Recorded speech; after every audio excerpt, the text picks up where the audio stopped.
እሺ ስፒሮስ ይቀጥላል። ቴንክ ዩ ኤፍዬ። እኔ እኮ ይሄ አቋም ነው አንዱ በጣም ደስ የሚለኝ ማለት ነው። በእውነት ውስጥ ያለውን አንዳንዴ ስትናገር እንዴት ደስ ይለኛል። እና ጌታ እግዚአብሔር ይባርክህ። መሰረታችንን ትተው መሰረት ያልሆኑ ግለሰቦች ሲጠሩ በጣም ነው መንፈስን የሚያበሳጨው። እንደ አባት እንቀበላቸዋለን። የተናገሩት ነገር ሁሉ ግን ካፋቸው የወጣ ሁሉ ከስላሴ መንበር የወጣ ትእዛዝ አድርገው ሲያወሩ አንተ መንፈስን ያበሳጫል አልኩ። ማን ነው አትናቴዎስ? ማን ነው ቄርሎስ? ማን ነው ዮሐንስ አፈወርቅ? አግናጤዎስ፣ ሄሬኔዎስ ተብለው ይባላል። በቤተክርስቲያን ታሪክ ውስጥ የሚታወቁ አባቶች ናቸው። መልካም ነገር የጻፉት ያስተማሩት የደነገጉት አለ። አዎ እንደ እግዚአብሔር ቃል የምንቀበለው ማለት ነው።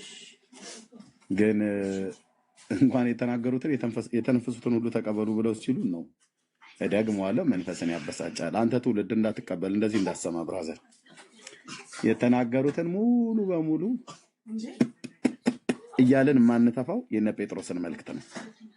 የነ ዮሐንስን፣ የነ ጳውሎስን፣ የአዲስ ኪዳን መጽሐፍት፣ የብሉይ ኪዳን ነቢያት የጻፉትን በሙሉ እንቀበላለን ማለት ነው። ከዛ ውጪ እየበዘን ነው የምንቀበለው። ሚዛኑ እግዚአብሔር ቃል እንጂ ዮሐንስ አፈወርቅ አይደለም። ሚዛኑ አትናቴዎስ አይደለም ወይ ሌሎች አይደሉም። ይሄንን የወንጌል አማኞች ለልጆቻችሁ ሁሉ ነው ማስተማር ያለብን። ይሄ የመጣ አባቶች፣ እናቶች፣ አያቶች፣ አጎቶች፣ አክስቶች እንዲህ ብለዋል ብሎ የሚል ትውልድ መሰረቱን የጣለ ሐዋርያትን የናቀ የክርስቶስን ትምህርት ያቃለለ የነቢያቱን ትምህርት ያቃለለ ነው። ኤርሚያስ ምን አለ? ኢሳያስ ምን አለ? እኮ አትሰሟቸውም እኮ ይሄን ሰማቸውንም አይጠሯቸውም። በዕንባቆም በኩል ምን አለ? ማንም አይጠራለ። ማን ነው ዕንባቆም ነው የሚሉ ትዝም አይላቸውም። ራሱ የእግዚአብሔር ነቢይ መሆኑን ጌታ በዕንባቆም በኩል እንዲህ ብሎ በሚልኪያስ በኩል እንደዚህ ብሎ ሲል ሰምታችኋቸው ታውቃላችሁ? አይሉ። ለምን? የእግዚአብሔር መንፈስ የሌለባቸው ሰዎች ስለሆኑ አይሉ።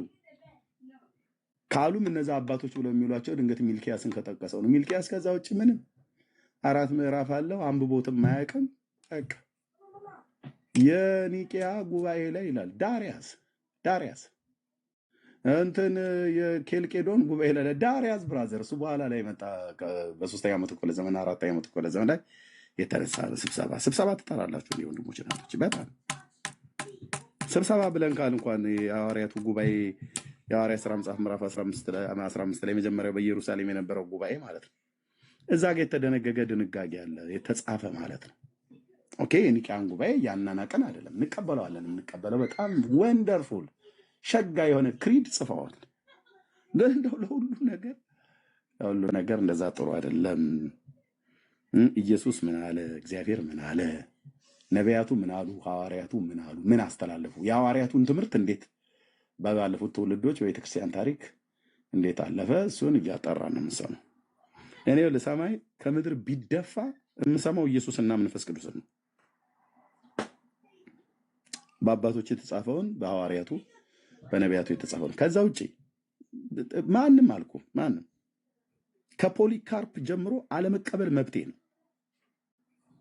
አልቀበልም። በቃ እግዚአብሔርን ቃል ጽፈዋል፣ የጻፉትን እነሱ ደንግገውታል ወይ ደግሞ ካነኑን ሰርተውታል። ኦኬ ቴንኪው፣ በቃ እሱን ብቻ እቀበላለሁ። ከተጻፈው ከእግዚአብሔር ቃል ውጭ ያለው ላይ እነሱ የፈለጋቸውን ነገር ስለጻፉ አንቀበልም። ተቀበል ብሎ የሚያስገድድ የለም ብራዘር። ተቀበልነው የሐዋርያቱን ትምህርት ነው። አባቶች ብለው እንኳን ሲጠሩ አይታችኋቸው ከሆነ ከነ ማቴዎስ አይጀምሩ። ማቴዎስ አባት አይደለም አለ። ኦርቶዶክሳውያኑ በተለይ አባት አይደለም ማቴዎስ። ቄርሎስ ይለኛል እንደ እየመጣ ቄርሎሳም ትውልድ። እሺ ኦኬ፣ እቺን ምን ግቧን ይሄው ወደ ፊት ለፊት ነው የምናገረው፣ ፊት ለፊት ቄርሎሳም ትውልድ እኮ አልኩ።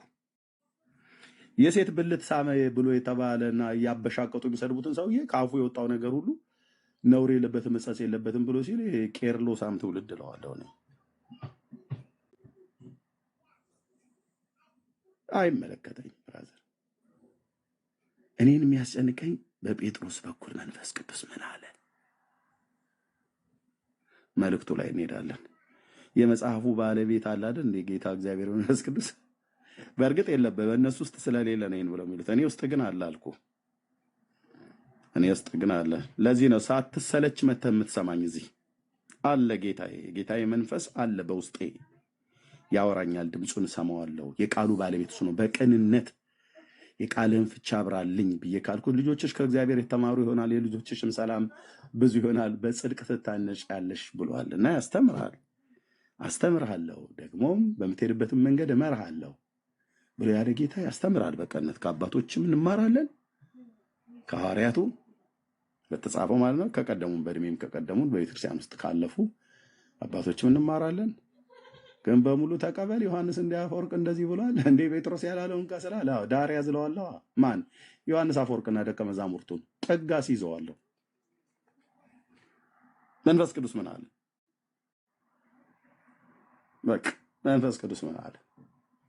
አይ አትናቴዎስ በዚህ ብሎ ምናምን ይሄው ሪከርድ አድርጉት ወንድሞች እናቶች። አትናቴዎስ በዚህ ወጥቶ እንደዚህ ብሎ እንደዛ ብሎ ኦኬ ያለው የአትናቴዎስ ንግግር እሺ ቴንኪው፣ የቤተክርስቲያን አባት ነው፣ በአንድ ወቅት ላይ የነበረ ነው፣ በክርስቶስ ቤተክርስቲያን ታሪክ ውስጥ የሚታወቅ ነው፣ ጥሩ ስራ የሰራ ሰው ነው።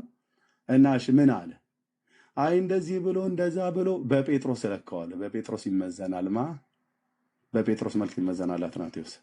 ከጴጥሮስ መልእክት የተንሻፈፈ ከተናገረ ዳር ያዝ ይባላል። አትናቴዎስ፣ ሰባሊዮስ፣ ቆርኔሌዎስ፣ እንጦሮንጦስ ብለህ ብትል ሁሉንም እንጦሮንጦስ ከትልሃለው ማለት ነው። ትምህርታቸውን ከእግዚአብሔር ቃል የተቃወመ ነገር ካለ ሉተር በዚህ ብሎ፣ ጆን ካልቪን እንዲህ ብሎ፣ ዝዊንግሊን እንዲህ ብሎ ዳር ያዝ የተናገሩት እነዚህ አባቶች ከቤተ ክርስቲያን ከመጽሐፍ ቅዱስ ትምህርት ከአዲስ ኪዳን ትምህርትና ከብሉይ ኪዳን ትምህርት ጋር የማይጣላ ከሆነ እንቀበላለን። ለምሳሌ አሁን ሉተራውያን ጻድቃን ሰዎች ከሞቱም በኋላ ያማልዳሉ ብሏል ብሎ ጻፉ። መረጃ አምጣ ተብሎ ሲባል የለውም እንዴ? ታዲያ ሉተር ዳር ያዝ፣ የጀርመናዊ መነኩሴ ዳር ያዝ፣ ብራዘር ዳር ያዝ። በሉተር አይደለም ለእኔ ይሞታልኝ። ከየት አምጥቶ ነው የሞቱ ሙታንን ከሞቱ በኋላ ያማልዳሉ ብሎ የሚለው? ዮሐንስን አልጠቀሰ፣ ጳውሎስን ኮት አላደረገ፣ ከማቴዎስ አልጠቀሰ፣ ከብሉይ ኪዳን ነቢያት አልጠቀሰ። እና የጀርመኑ ሰውዬ እንዲህ ብሏል ብሎ አብሮ መቃዠት አይቻልም። መልሱ ሲመጣ እኮ አይደለም እኮ የምትጠቀሙ፣ መጸለይ ራሱ ጥቅም ነው። ኦኬ ሌላ ጉባኤ ተከፍቷል ማለት ነው። ቴንኪው። እና የጀርመኑ ሰውዬ እንዲህ ብሏል ብላችሁ ጴንጤ ገደል እንዳትገባ። ኦኬ ሉተር ምን አለ አይደለም የሚባለው፣ ጳውሎስ ምን አለ ታውቃላችሁ አይደል? ጳውሎስ ምን አለ? የጳውሎስን ሲያስተምር ሉተር ያብራራው ካለ ኦኬ እንደ እግዚአብሔር ቃል እንቀበላለን። ከዛ ውጭ ሉተር እንዲህ ብሎ በክሪዱ ላይ እንዲህ ብሎ እንዴ አንድ ቀኝና ግራውን የማያውቅ የካቶሊክ መነኩሴ የነበረ ሰውዬ ከካቶሊክ ይዞት የወጣውን ኮተት ሁሉ አልቀበልም ያልጣለው ስንት ነገር እኮ አለ። እኔም እድሜ አቤት ሲኦል ገብቶ እኮ በማርያም ምልጃ ከሲኦል የሚወጣ ህዝብ ስለመነጠቅ ስላለመነጠቅ ምንም እኮ ዳዘን ሀብቱ ምንም መጨነቅ አይገባቸው። እሱ ዱብዳ የሆነ ትምህርት ነው መነጠቅ። እናንተ እኔ ኤፍሬም ነው እየሄደ ትነጠቃላችሁ አትነጠቁ። እነሱ በስካር ነው የሚነጠቁት። ከተነጠቁ ኤፍሬም ነው የማያውቁትን ትምህርት ሄዶ የሚጠቀቅባቸው። በስካር ይነጠቃሉ፣ ብራዘር በመጠጥ ይነጠቃሉ። ከፍ ሲላሉ ሲጠጡ ያው ሲጦዙ በስካር ይነጠቃሉ እንጂ ለኦርቶዶክስ ንጥቀትን ብለህ ሄደህ ታስተምራለህ እንደ ኤፍሬም። ሌላ ደግሞ እሳት ልትቆሰቁስብን ማለት ነው። አየን እኮ ቅድም ሰማንህ። የጠቀሳችሁት ማቴዎስ ወንጌል መጽሐፍ ምዕራፍ 24 ቁጥር 36 ጀምሮ እየሰማው ነበር ከጫጫታውም ጋር ሆኜ። እሺ ጥያቄና መልስ ላይ ሲመጣ ዮሐንስ አፈወርቅ ምን አለ? እሺ እዚህ ቦታ ላይ ዮሐንስ አፈወርቅ ምን አለ እንዴ? ማቴዎስን አንብቦ ማቴዎስን አብራራ ተብሎ ሲባል እንዴት እጁ በልምሻ የተመታ ልጅ ይመስል ሽባ የሆነ አተረጓጎም ተርጉሞ ሲያበቃ በሱ ላይ ጥያቄ ይጠይቃል ብዬ እላለሁ። ያልተነበበ ምዕራፍ ራእይ መጽሐፍ ላይ ሄደና ይሄን እንዴት ታየዋለህ አላለ። ፕሮፌት ጉግል ማለት ነው። ራሳቸው ናቸው ያሉት፣ እኔ አይደለም። እኔ ስም እያጠፋው አይደለም። ጋዲሳ ማለት ፕሮፌት ጉግል ያሉት ራሳቸው ናቸው። ማነው ታላቁ ነው ታናሹ የምትሉት? እኔ ታላቅና ታናሽ በስጋ ነው የማውቀው፣ ግን እሱ ታላቁ ነው ታናሹ የምትሉት ሰውዬ እንደዛ ያለው እንዴ። ማቴዎስ 24 ቁጥር 36 አንብባችሁ ይተረጉም ጥያቄ ይጠይቀዋል ብዬ ስልህ ዮሐንስ አፈወርቅ ከዮሐንስ አፈወርቅ ቄርሎስ ምን አለው ይህን ጉዳይ እስቲ ኧረ እኔ አይመለከተኝም አልኩ ይለዋል። አይ ቆይ ኦርቶዶክሳውያን የሚቀበሏቸው እኛ ብንቀበላቸው አባት የተባሉትን ጠቀሰና ከዛ ደግሞ ሉተርስ በዚህ ጉዳይ ምን ብለዋል? ኤፍሬም አላለም እንዴ? ማቴዎስ 24 ኦኬ እሱን ምንም አላልክም። እዚሁ እንግዲህ ምን ይላል አለለ መሐመድ ምን ብሏል ብቻ አለማለቱ እኔ ትንሽ ቅር ብሎኛል። አየህ ነብዩ መሐመድ በዚህ ጉዳይ ላይ ምን አለ?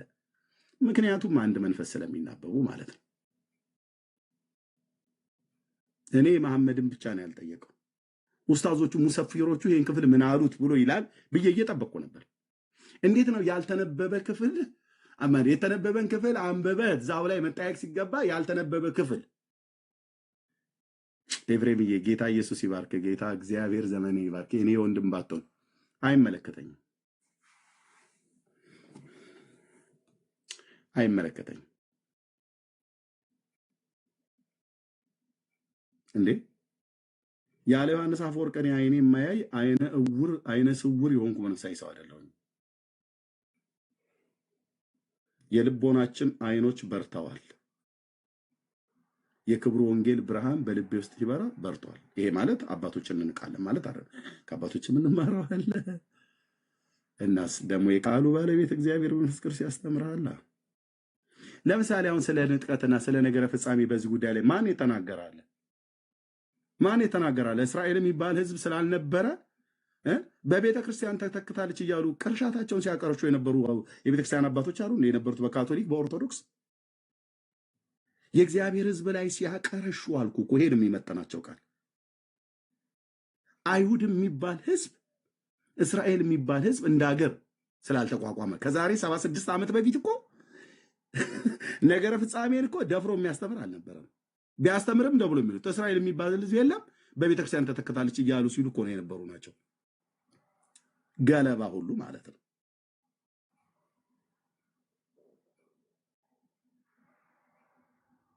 እስቲ የትኛው ቤተክርስቲያን አባት ነው እስራኤል የምትባል ህዝብ እንደገና እንደ ሀገር ተቋቁማ በለሲቱ አቆጥቁጣ ሉቃስ ወንጌል መጽሐፍ ምዕራፍ 24ን ጠቅሶ ማነው ምዕራፍ 21ን ጠቅሶ ማለት ነው በለሲቱ አቆጥቁጣ የመሲሁ መምጣት የነገረ ፍጻሜና የመሲሁ የእስራኤል ግንኙነት ብሎ ያስተማረ ካለ እንደው ጥቂት ይገኙ ከሆነ አይደለም የለም አልኩ። በቤተ ክርስቲያን ተተክታለች እስራኤል የምትባል ሀገር የለችም። አሁን ቅድስት ሀገር ኢትዮጵያ ናት እያሉ እኮ ነው እስካሁን ድረስ ሙድ የሚይዙብን ማለት ነው። የደብተራው ሁሉ ማለት ነው። እስኪ ጥሩ ከኦርቶዶክሳውያን ነገረ ፍጻሜን ከዛሬ 76 ዓመት በፊት እስራኤል የሚባል ህዝብ ዳግም እንደ ሀገር እንደ ህዝብ ይቆማል። መሲሁ ከመምጣቱ በፊት እግዚአብሔር የኪዳኑን ህዝብ ይሰበስባል። ከብዙ ሺህ ዓመት በፊት እግዚአብሔር በባሪያዎቹ በነቢያት እንደተናገረ ሐዋርያቱም እንደተናገሩት መንግስትን ለእስራኤል ይመልሳል ብሎ ያስተማረ ቤተክርስቲያን አባት እስኪ በመረጃ ያሳዩ። እንስማው፣ ያን ሰው እናድምጠው። በትክክለኛ እስራኤል እንደ መንግስት እንደገና ቆሞ እግዚአብሔር ከዚህ ህዝብ ጋራ ጉዳዩን አልጨረሰም፣ 70ኛው ሱባኤ እንደገና ይቀጥላል ብሎ ያለ የቤተክርስቲያን አባት በላይ ምጥረጥራል። ቄርሎስ፣ አትናቴዎስ፣ ዮሐንስ አፈወርቅ ላይ ምጥለው ማለት ነው። ከጻፉ በእውነት ብፁዓን ናቸው። ለምን እስራኤል የሚባል ሀገር ከዛሬ 76 ዓመት በፊት እንደ ህዝብ አልነበሩምና በምድር ዙሪያ ተበተነው ስለነበር እና ያ ሁሉም ሲያላዘን የሰማኑ ያነበብነውንም የሰማኑን በታሪክ ቤተክርስቲያን ተተክታለች ነው። በቤተክርስቲያን ተተክታለች። የትኛይቱ ቤተክርስቲያን ብለህ ስትል ያው የስዕልና ቅርጻ ቅርጽ የሚያመልክ ቤተክርስቲያን ነው። በባርኒሽ የተለቀለቀ እንጨት ይዞ የሚዞር ትውልድ በእኛ ተተክተውናል ብሎ ይላል። ይሄ ሳቅን ያመጣል። ለእግዚአብሔር ህዝብ ያላቸውና ለእግዚአብሔር ሐሳብ ያላቸውን አለማወቅ የሚያሳይ ነው ለማለት ነው። ተባረኩ። ስፒሮስ ይቀጥል። እሺ ይህንን ላሰማ ላሳይ ወይስ ድምፅ ብቻ ዝም ብዬ ላሰማ? ችግር የለውም። ከሁለት አንዱ ትችላለህ። ትልቁ ላይ ላርገም እችላለሁ። የቅድሙን ውይይት ነው። ኦኬ አንዴ እሺ፣ ትልቁ ላይ አርግና ተሰማናለን። እሺ ወገኖች፣ እዚች ጋር ምንድነው ጎል ብዬ ያልኳት አለች። እንደዚህ አይነት ነገር ብዙ አልለመድኩም ነበር፣ ግን ለፔጁ ጥሩ ነው አሉ። ፔጁን ፈልገዋለሁ። ታያላችሁ 130 ነው ያረኳት። ግቧን ተሳስቼ ነው እንደዚህ በጣም ያረዘምኩት። 89 ሰው አድርጓልና በጎ ፈቃዳችሁ የሆነ ሰዎች የምትችሉችን ጎሏን የልብ ቅርጽ ምናምን ነገር መሰል እሷን የዕለቷን እሷን የምችሉ ሰዎች አድርጓት። ለፔጇ በጣም ጥሩ ነች የሚባል ነገር ስለሰማው ማለት ነው። ተባረኩ፣ ጸጋ ያብዛላችሁ።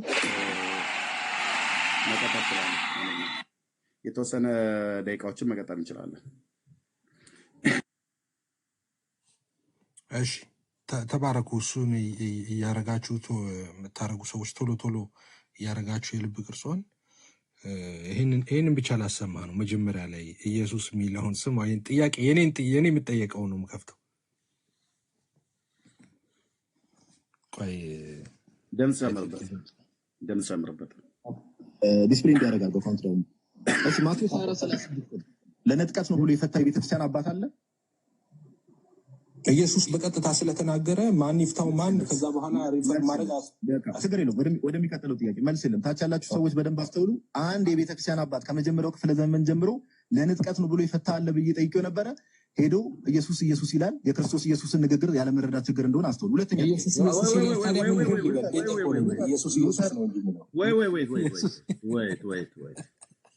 This is Orthodox.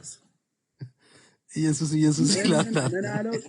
እዛ ቁጭ ብሎ ኤፍሬም ለተጠየቀው ጥያቄ ሁሉ በሙሉ ኢየሱስ እንዲህ ብሏል፣ ኢየሱስ እንዲህ ብሏል። ትክክለኛው ግን ክርስትና በነቢይ ጉግል አባባል ትክክለኛው ክርስትና ምን ነበረ መሆን የነበረበት?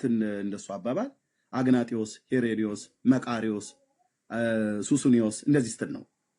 ሱሱኒዮስ እንዲህ ብሏል፣ አግናጢዮስ እንዲህ ብሏል፣ እንትናም እንዲህ ብሏል ምናምን ነገር ብለው የሚሉት አለ አይደል? እንቶ ፈንቶ ኢየሱስ እንዲህ ብሏል። ከሱ ነው የሚጀምረው ብራዘር። ኢየሱስ ካለ ሌላው ቤተክርስቲያን አባት እዛ ላይ ተረጎመ አልተረጎመ፣ አለ አላለ፣ እኛ ቢዝነሳችን አይደለም። ኦኬ ካለ ምሰየው ያለውን ይናገር። ምን ብሎ ተረጎመ? የሚጠራው ቤተክርስቲያን አባት። ኦኬ እኛ በሱ አጥንት ላይ አልተመሰረተን።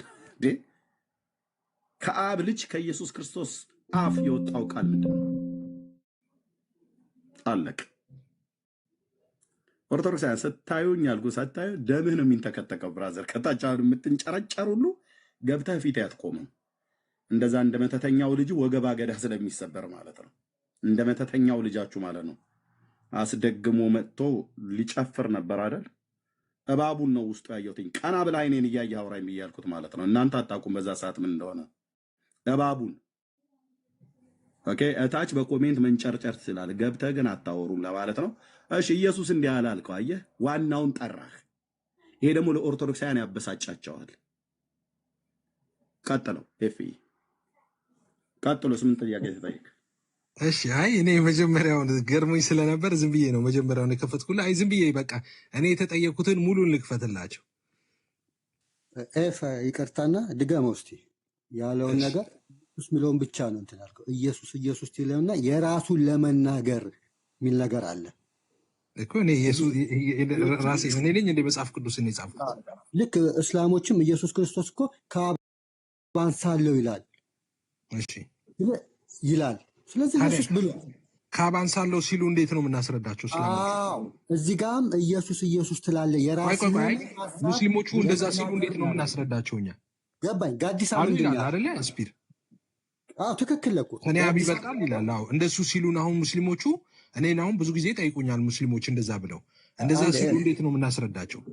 ገባኝ። ጋዲሳ ያለው ኢየሱስ አትበል አይደለም። ኢየሱስ ብለክ የራስህን ሀሳብ አትናገር ነው። አይ እኔማ መጥቅስ እኮ ነው ያነበብኩት። እኔ ምን የራሴን ሀሳብ እናገራለሁ ያለውን ደግመን እንስማው። አይ ስፒሮስ ሙሉን እንስማውና አንተ ገስት ላይ ሆነህ እንዴት እንትን አልኩ እንዳይሉ ነው አይደል? አንተ እኔ እወድሃለሁ ግን ስፒሮስ እሺ ድጋሚ እንስማው። እሺ ሶሪ በቃ አስጀምረው። እኔ አሁን እንደው በቃ ሰው የሚሰማው ሰው ያስተውል።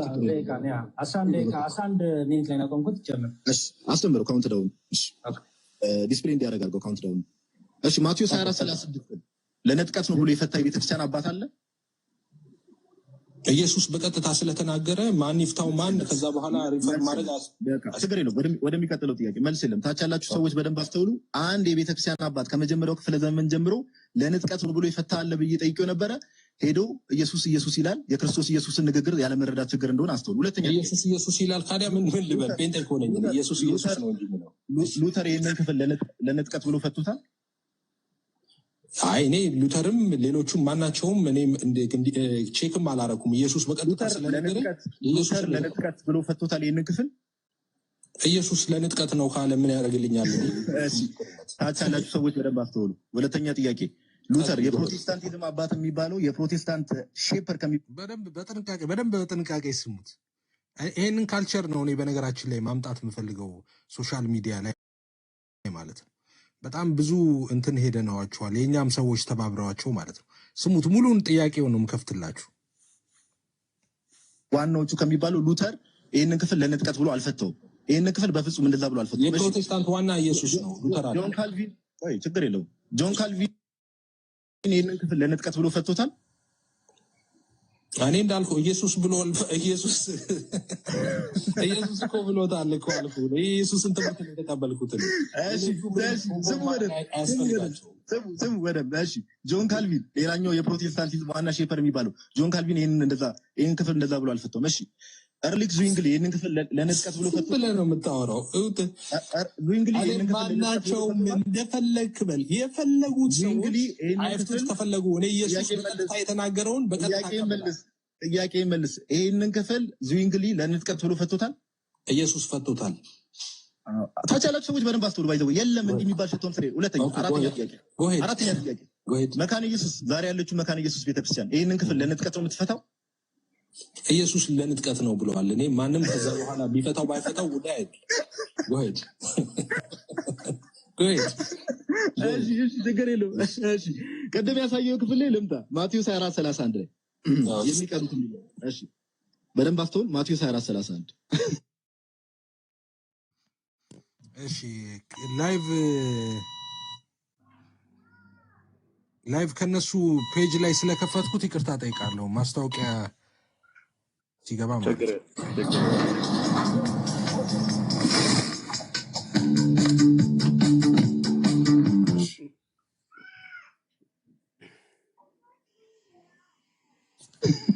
ጎሄድ ማቴዎስ 24:31 ላይ ቅዱስ ዮሐንስ አፈወርቅ እሱ ነው አንብቤልህ በደንብ እንትን እላለሁ። በደንብ ተከተለኝ እጠይቃለሁ። but when you have heard of this consider the punishment of them that remain የሚለው የሚቀሩትን ነው አይደል የሚለው? እኔ ምን አገባኝ ጆኒ እኔ ምሳሌ እኔ ዮሐንስ አፈወርቅ ልኩ ምሳሌ አርጋ ለማታ አፌ ቁርጥ ይበል በእውነት ይፍዬ እሺ ችግር የለውም። የሚቀረው ቢሉ እዚህ ጋር ዮሐንስ ጥያቄ ነው። እኔ ምን አገባኝ? ያዋጣል፣ እሱ ነው የሚያዋጣው። ቆይ ዮሐንስ አፈወርቅ ብለህ ትመጣለህ እንዴ? ኢየሱስን ልመን ዮሐንስ አፈወርቅ ቆይ ጥያቄ ልጠይቃ ወንድማችን። አይዞህ እሺ እየጠየቅህ አይደለም ብዬ ነው።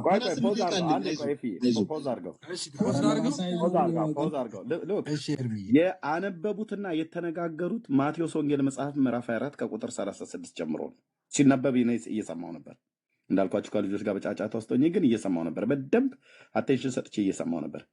የተነበበውና የተብራራው ከነገረ ፍጻሜ ጋር በተገናኘ ስለ ንጥቀት የሚናገር ተብሎ የተነበበው የመጽሐፍ ቅዱስ ክፍል ኃይለ ቃሉ የተነበበው እዛ ነው። ኦኬ የተጠየቀውስ ወዘልፈኒ ኬት ነው የሚጠይቀው? በቃ ማን እንደጻፈው እንኳን የማይታወቅ ዮሐንስ አፈወርቅ ነው ብሎ የሚለው የእሱ ትርጓሜ ነው ብሎ ከሚለው ከዛ ላይ ማለት ነው። ሰው ከመጽሐፍ ቅዱስ አንብቦ ከመጽሐፍ ቅዱስ የማይጠይቅበት ዘመን ማለት ነው። የዮሐንስ አፈወርቅን ጽሑፍ ይዞ መጥቶ ና ተጠየቅ በዮሐንስ አፈወርቅ። ያነበብኩት ማቴዎስን ነው። የለም ማቴዎስ ቢነበብም በዮሐንስ አፈወርቅ ነው የምጠይቅህ። እንዲህ አይነት ማለት ነው። እና ቀጥለ ይፍዬ ቴንኪው።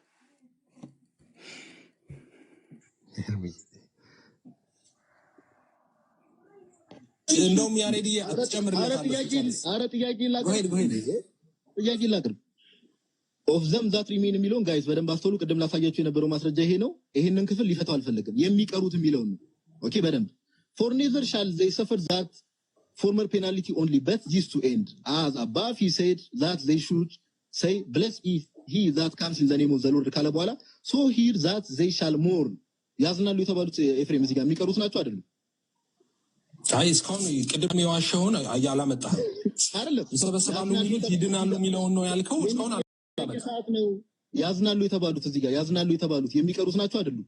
እሱ ያንተ ማስረጃ ነው። የኔ እኮ አይደለም። በጣም ጥሩ የለም መልስ ያንተ ማስረጃ ነው። እኔ ምን አገባኝ? ቀጥልና ነው ገና ነው በደንብ ማደመው ገና ክፍል እሺ በደንብ አስተው ጋይስ በደንብ አስተው ያለ መሳቅ ባይዘው ያለ ማወቅ ምልክት ነው ይባላል እና አትሳቅ ዝም ብለህ ፎርሲንግ unto them of grievous words they might learn that together with the fearful things here the torment there also awaits them ስቃይ ይጠብቃቸዋል የተባሉት የሚቀሩትን አይደለም እሺ ስቃይ ይጠብቃቸዋል የተባሉት እየጠየቀኝ ነው እንዴ ነኝ ስቃይ ይጠብቃቸዋል የተባሉት እንዴ እኔ ያንተ ማስረጃ ነው እኔ ምን አገባኝ ስቃይ ይጠብቃል የተባሉት የሚቀሩትን አይደለም ያንተ ማስረጃ ነው የምተነትነው ነው የሚያገባኝ እኔ እንኳን ቀበለውም እኮ አልኩ በቃ ይሄው በጣም ጎበዝ አያችሁ ቅዱስ ዮሐንስ አፈወርቅን አይቀበለውም የመጨረሻ ጥያቄሽ በዚህ ጉዳይ ላይ ዮሐንስ አፈወርቅን አልቀበለውም ነግሬሃለሁ እኮ ቅድም he brings them in ምን ትቀልዳለህ he brings them in more ወደ ሐዘን ያመጣቸዋል and separated from the elect and consigned to hell ይላል ለበበ እግዚአብሔር ቃል አይደለም ይደረጋሉ የሚቀሩት ናቸው አይደለም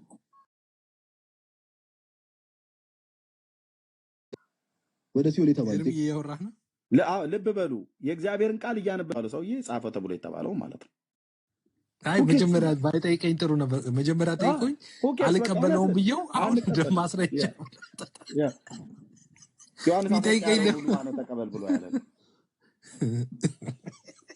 ዮሐንስ አፈወርቅን ባለመቀበል እስኪ እናቱ የወለደችው መጥቶ እኔን ሊያወግዝ ይችላል ሐዋርያቱን ባለመቀበል ነው ማን ነው የማይቀበለው ኤርሚ እነሱ ይቀበሉታል ዮሐንስ አፈወርቅ እዚህ ቦታ ላይ እነሱ እኮ አይቀበሉትም እነሱስ ቪዲዮ አሰማለሁ ቆይ እንደማይቀበሉ ዮሐንስ አፈወርቅ ጥንተ አብሶ ስለ ማርያም የተናገረውን ይቀበላሉ አይቀበሉ ካሪስፕሮስ ይቀበላል እዚህ ጋር ሜሎ ሲያወጣውን መጽሐፍ ጎልጉሎ ሲያወጣባቸው አይደል ያልተነገሩ ያልተገለጹ እውነቶች ብሎ ሜሎ ሲያወጣውን መጽሐፍ አይደል የታመሙበት ዮሐንስ አፈወርቅ ራሱ በምን ኃጢአት ትፈተን ነበር ብሎ ዮሐንስ አፈወርቅ የተረጎመው አንቀበልም ነው ያሉት ሁሉ ደሙ ነው የፈላው ከግሪክ እስከ ኢትዮጵያ ነው የተንጫጩት እኛም አንቀበል አንተም አንዱ ውስጥ ነበር እንደ ስፒሮስ ኧረ ተው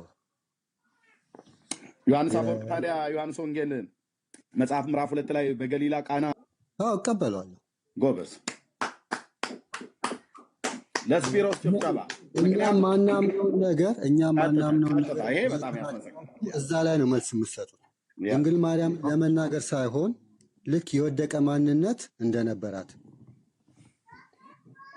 ለዛ ጥፋት አድርጎ የተናገረው ልጇን ስላናገረች ነው እንግዲህ በእኛ በዘመን የጥፋት አይደለም ግን ይሄን ያክል የኢየሱስ ክርስቶስን ንጹህነት ለማሳየት ነው የሰውን ደግሞ ከንቱነት ለማሳየት ነው እንጂ ከድንግል ማርያም ችግር ስላለው አይደለም የወደቀ ማንነት ዮሐንስ አፈወርቅ ግን ታዲያ ምንድነው ያላት በዛ ትርጓሜ ላይ በሜላ መጽሐፍ ላይ የሰው ልጅ ያለው የወደቀ ማንነት የያዘው ሰው ያለውን ነገር አላት ነው ማለት ልጇ ስለሆነ ይሄንን ነገር ለማሳየት ፈልጋ እንደዚህ አይነት ነገር አድርጋለች ልጅን ለምሳሌ አንተ ልጅ ትምህርት ቤት ሄዶ አንደኛ ሆኖ ይሄ ልጄ ነው ምናምን ስትል እሱ እንደ ኃጢአት ቆጠረው ለምን በቃ ይሄ ልጄ ነው እኮ ብላ ለማሳየት በሱ በሚናገረው ነገር ተአምር በሚያደርገው ነገር ክብር እንዲሰጣት ይህን እንደ ኃጢአት በሐሳብሽ ድንግል ነሽ በስጋሽም ድንግል ነሽ እያተባለ ኃጢአት አትሰራችም ጥንተ አብሶ የለባትም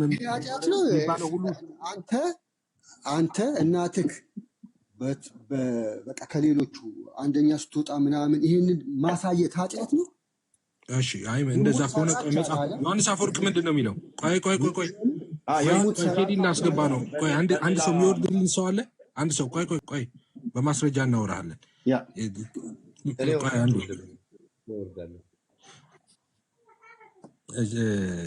አፖስትል ልትወርድ ነው ይሄ የእናንተን ትምህርት የሚመታ ነው እንጂ የእኛን ትምህርት አይደለም ቆይ እንዴ አራራራራ ማን ጥንተ አብሶ የለባትም ማርያም የምትሉት እናንተ አይደላችሁ እንዴ ስፒሮስ ጥንተ አብሶ ማርያም የለባትም ይለው አይደል አንተን አላውቅም ኦሪየንታል ኦርቶዶክሶች እንደዛ ይላሉ ኢትዮጵያ ብቻ ነው የሚሉት ያወራሁት ያለው ኢትዮጵያ ብቻ ነው የሚሉት ይሄን ነገር ካዲያ ኢትዮጵያን እኮ ተሳስተዋል ወይ እያልኩ ነው እነ ጋዲሳ ተሳስተዋል እነ ጋዲሳ ምን እንደሚሉ አላውቅም ማለትም እንደዛ ነው የሚሉት ጥንተ አብሶ የለባትም ማርያም ብለው ያስባሉ እነሱ ተሳስተዋል ጥንተ አብሶ የሚወራረስ ኃጢአት ሳይሆን የወደቀ ማንነት አለባት ነው ማለት ይሄ የሚያዘነብል ማለት የግድ ኃጢአት ሰራች ማለት አይደለም ኦኬ እኔ ደግሞ መሰረት ቆይ እኔ ምልህን ደግሞ ስማኝ።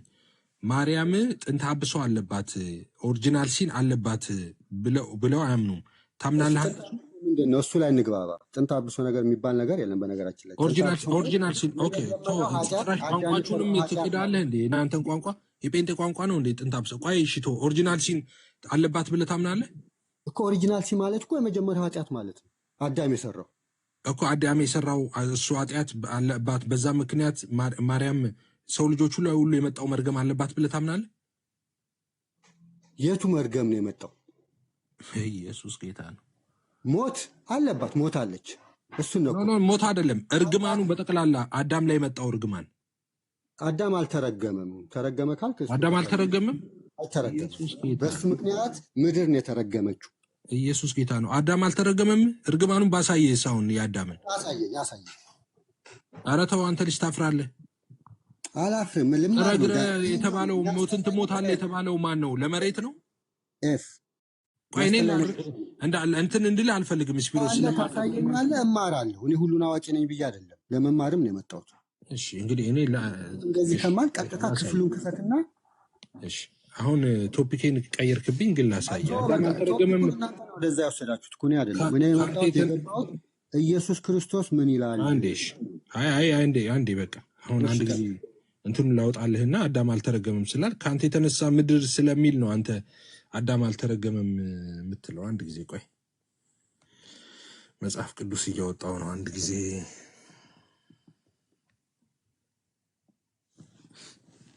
እሺ ኤፊ ወይ አይፓድ መግዛት አለበት ፕሊስ። ላፕቶፕህን ቶ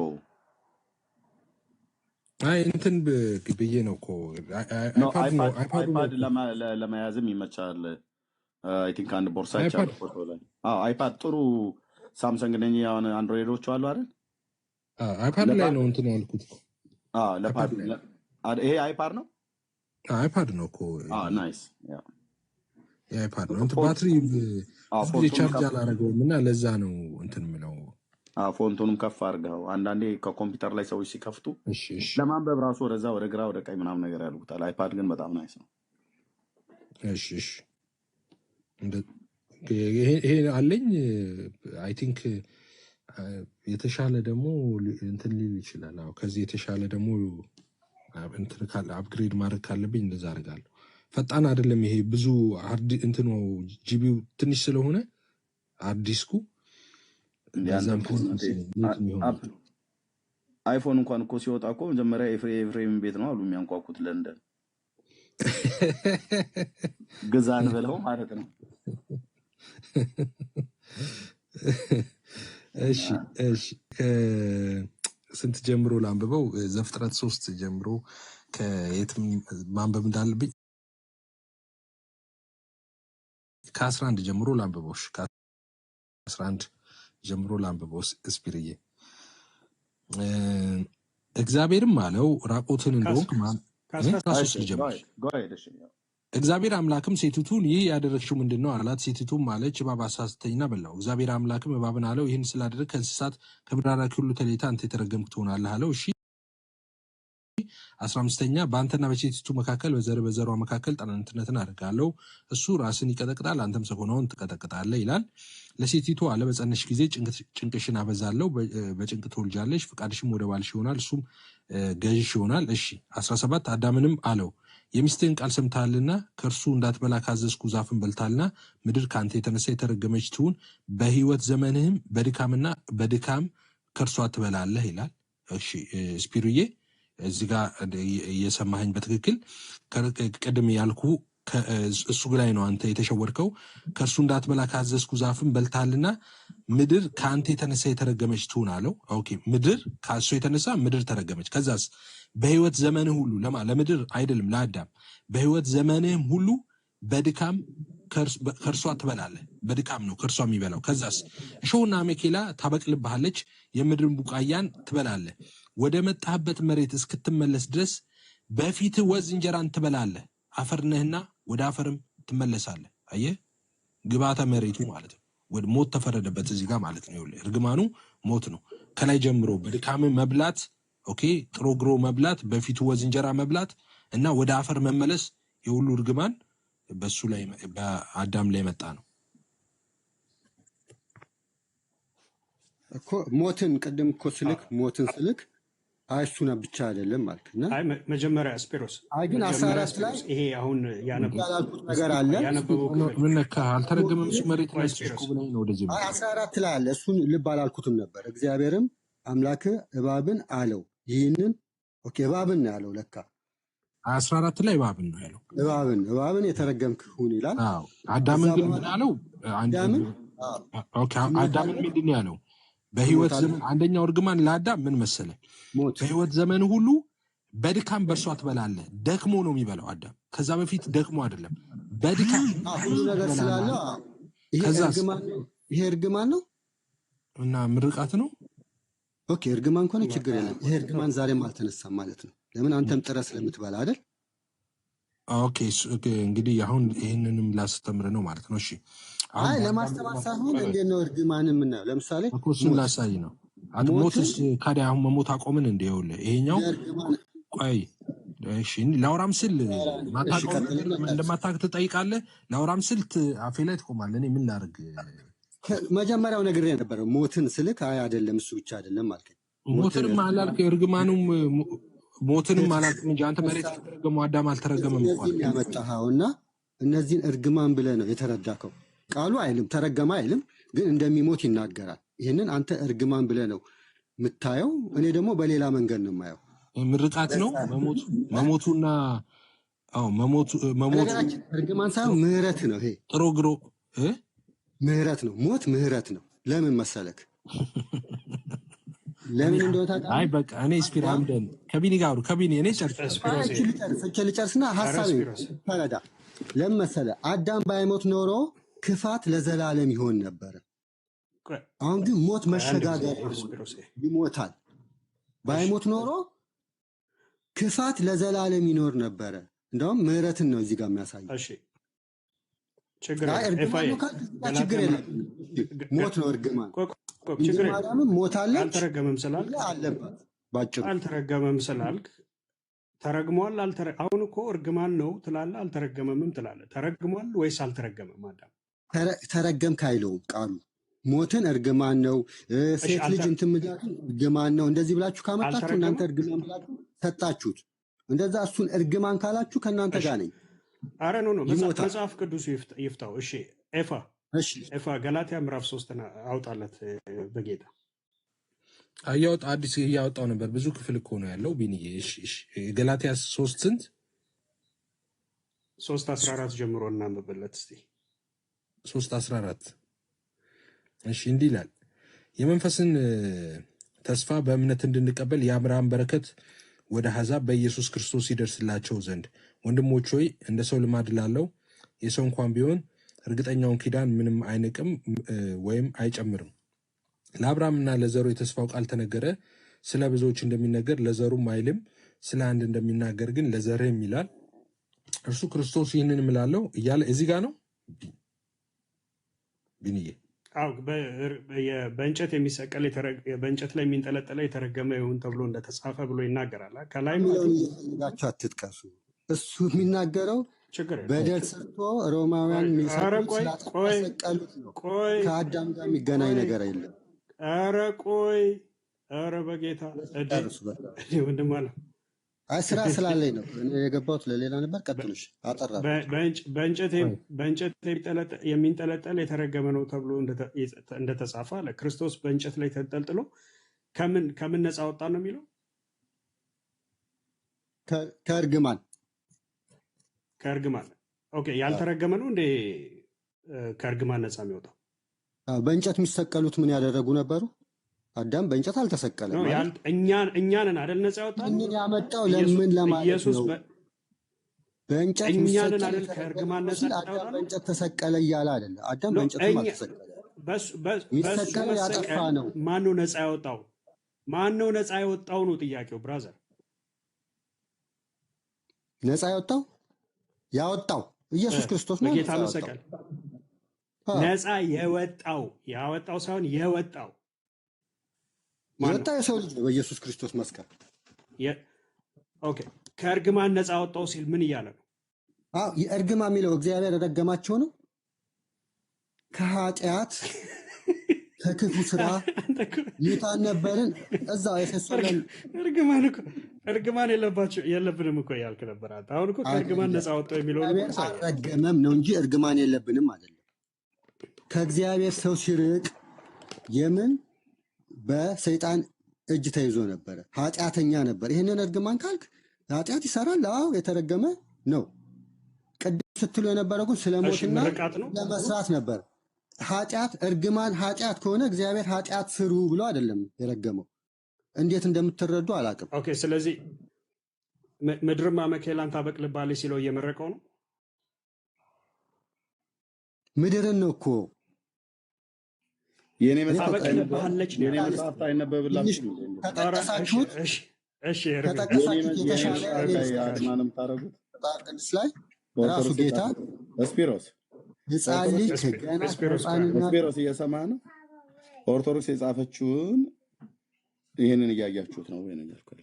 ቅድም ቅዱስ አትናቴዎስን አልቀበልም ብለህ አሁን ደግሞ የኢትዮጵያ ኦርቶዶክስን አመጣ ብራዘር። እሺ ቀጥል።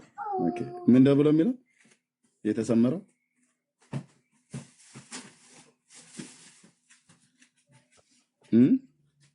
የቀደመውን እርግማን አጥፍቷልና።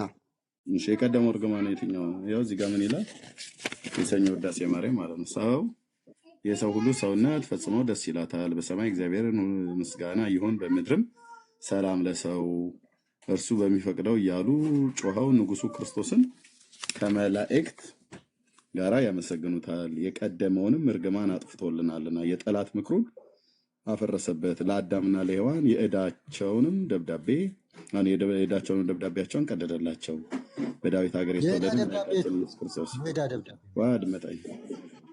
መድኃኒታችን ክርስቶስ አዳምና ሔዋንን ነፃ አደረጋቸው ካለ በኋላ ግን ቅድስት ለምኝልን ብሎ የሚለው ፈኒ ነገር ይታይ። እዚህ ነፃ ካረጋቸው በኋላ ምን ነው የምትለምነው? እሷ ለአዳምና ለመግባባት ያህል ነፃ ያደረገው ራሱ ከረገመው ሳይሆን ከሰይጣን ባሪያነት ነው አይደለ? ኢየሱስ ክርስቶስ እግዚአብሔር ተራግሞ ከእርግማን ሊያወጣን ሳይሆን የመጣው ለሰው ልጅ ከእግዚአብሔር ራቀ። አዳምን እኮ እዚህ ማንም ረገመው ብሎ ያለህ እኮ የለም። ይኸው እያላችሁ ነበር እኮ። አድመጠኝ። እሱን ያልኩት እንደዛ ካልሆነ ተስማምተናል። እግዚአብሔር ምንድን ነው ያለው አዳምን? ዘፍጥረት ላይ ተናገራችሁ ነው ኤርሚ፣ ይቅርታ አድርግልኝና ዘፍጥረት ላይ ምን እያለው ነበር? አዳምን አልረገመም ጥቅስ ልናምጣ ብለው አመጡ። አሁን ደግሞ ማንም እየሰማሁ እኮ ነበር። ወንድሞቼ እኮ ያሉት ትክክል እኮ ነው። ወንድሞቼ እኮ ያሉት ትክክል ነው። ምን ነበረ ያለው አዳምን? ምን ነበረ ያለው ሚስቱን?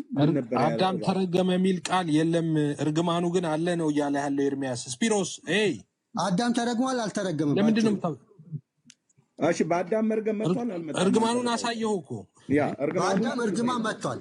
እግዚአብሔር አዳምን ረገመው አልረገመውም ነው። ምን አይነት እርግማን? እርግማን ብለህ ስትል ይድፋ ይሰንጥቀ ነው? እሱ ነው የፈለከው አይደለም?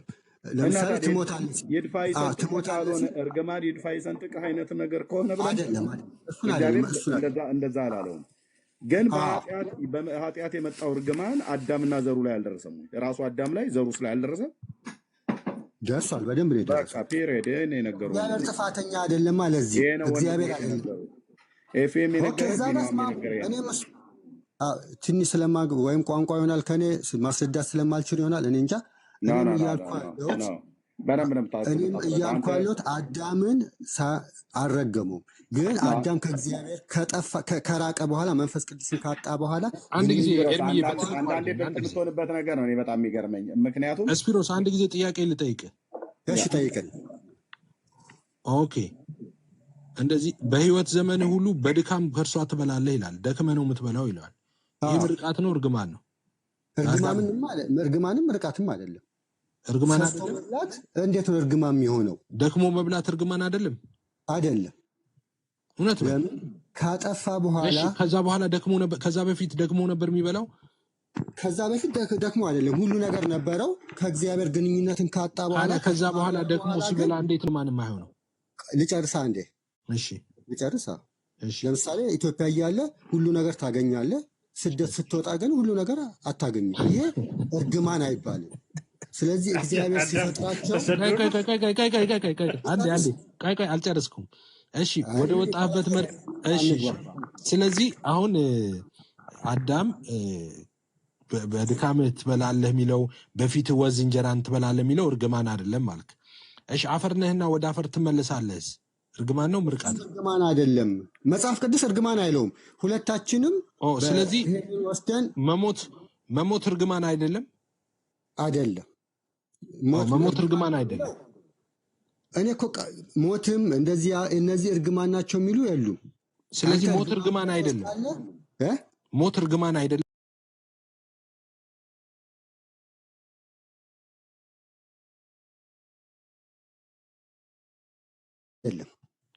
ስለዚህ ካዲያ አዳም ምንድነው እንደ የሆነው?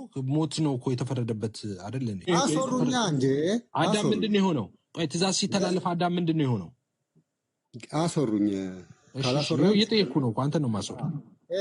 ገና እግዚአብሔር ሲፈጥራቸው ከዚህ ዛፍ አትብሉ ከበላችሁ ትሞታላችሁ ብሏቸዋል አይደል? አዎ። ስለዚህ የምን ውጤት ነው? ትእዛዙን የማለፍ ውጤት ነው እኮ። ትእዛዙን የማለፍ ውጤቱ በረከት ነው። መጀመሪያው ነግሯቸዋል። ስለበሉ በቃ ትሞታላችሁ አይደለም። ይሄን ከበላችሁ ምን ያመጣል? ይሄ ነገር ሞትን ያመጣል እኮ። ሞትን ያመጣል አሉ። ካዲያ ሞትን ያመጣል ሲል በረከት ነው በረከት ነው አላልኩም። በረከት ነው አላልኩም። ታዲያ እርግማን አይደለም? ሞት እርግማን አይደለም?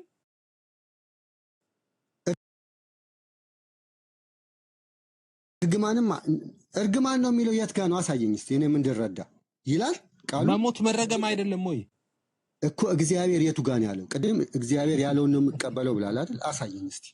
ሁለታችንም በተለያየ መንገድ አንተ ቆይ አዳም አሁን ሞትን ትሞታለህ ላለው ሞትን ትሞታለህ ማለቴ ደግሞ መርገሜ ነው። እሺ አሁን ልረግም ነው። ከዛ ሞትን ትሞታለህ እንደዛ እንዲለው ነበር የፈለከው አይደለም? የግድ እንደዛ ማለት አይደለም። መጽሐፍ ቅዱስ ላይ ካዲያ አፈር ነህና ወደ አፈር ትመለሳለህ ሲለው ወደ አፈር እንደሚሞት እየነገረው ነው። ካዲያ እርግማን አይደለም እንዴ? መቼ ነው የነገረው? ይሄንን ገና እንደተፈጠረ ነው አይደለ? ኖ እንደተፈጠረ ማስጠንቀቂያ ነው። አስቀድሞ ሳይበላ በፊት ማስጠንቀቂያ ሰጥቶት ነበር። ኦኬ ዴን ከዛ ከበላ በኋላ ግን ኦኬ ትሞታለህ አለው። ቆይ ልጅህን ለምሳሌ በመኪና በዚህ መንገድ አትሻገር፣ ከተሻገርክ መኪና ይገጫሃል። ልጅህን ልበለው በልጅ ላይ አትስጥ። እንደዛ አይነት ምሳሌ በእኔ ልጅ በአንተ ልጅ አልሰጥም። መኪና ከገጨው አልሰማም። እኔ በሰይጣን እንስጥ ምሳሌ። ቆይ ሰይጣን መኪና ቢገጨው ብለህ ምሳሌ ስጥ። መኪናውን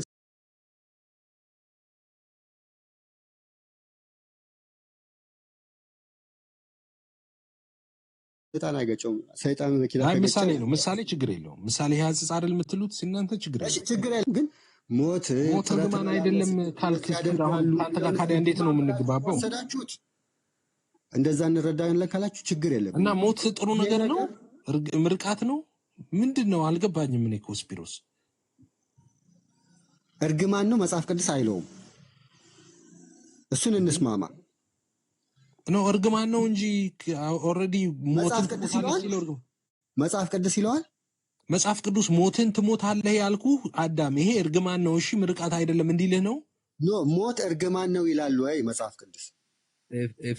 እና ሞትማ እርግማን ነው፣ ምንም ጥያቄ የለውም። የት ጋር ነው የሚለው? ሞት እርግማን ነው የሚለው የቱ ጋር?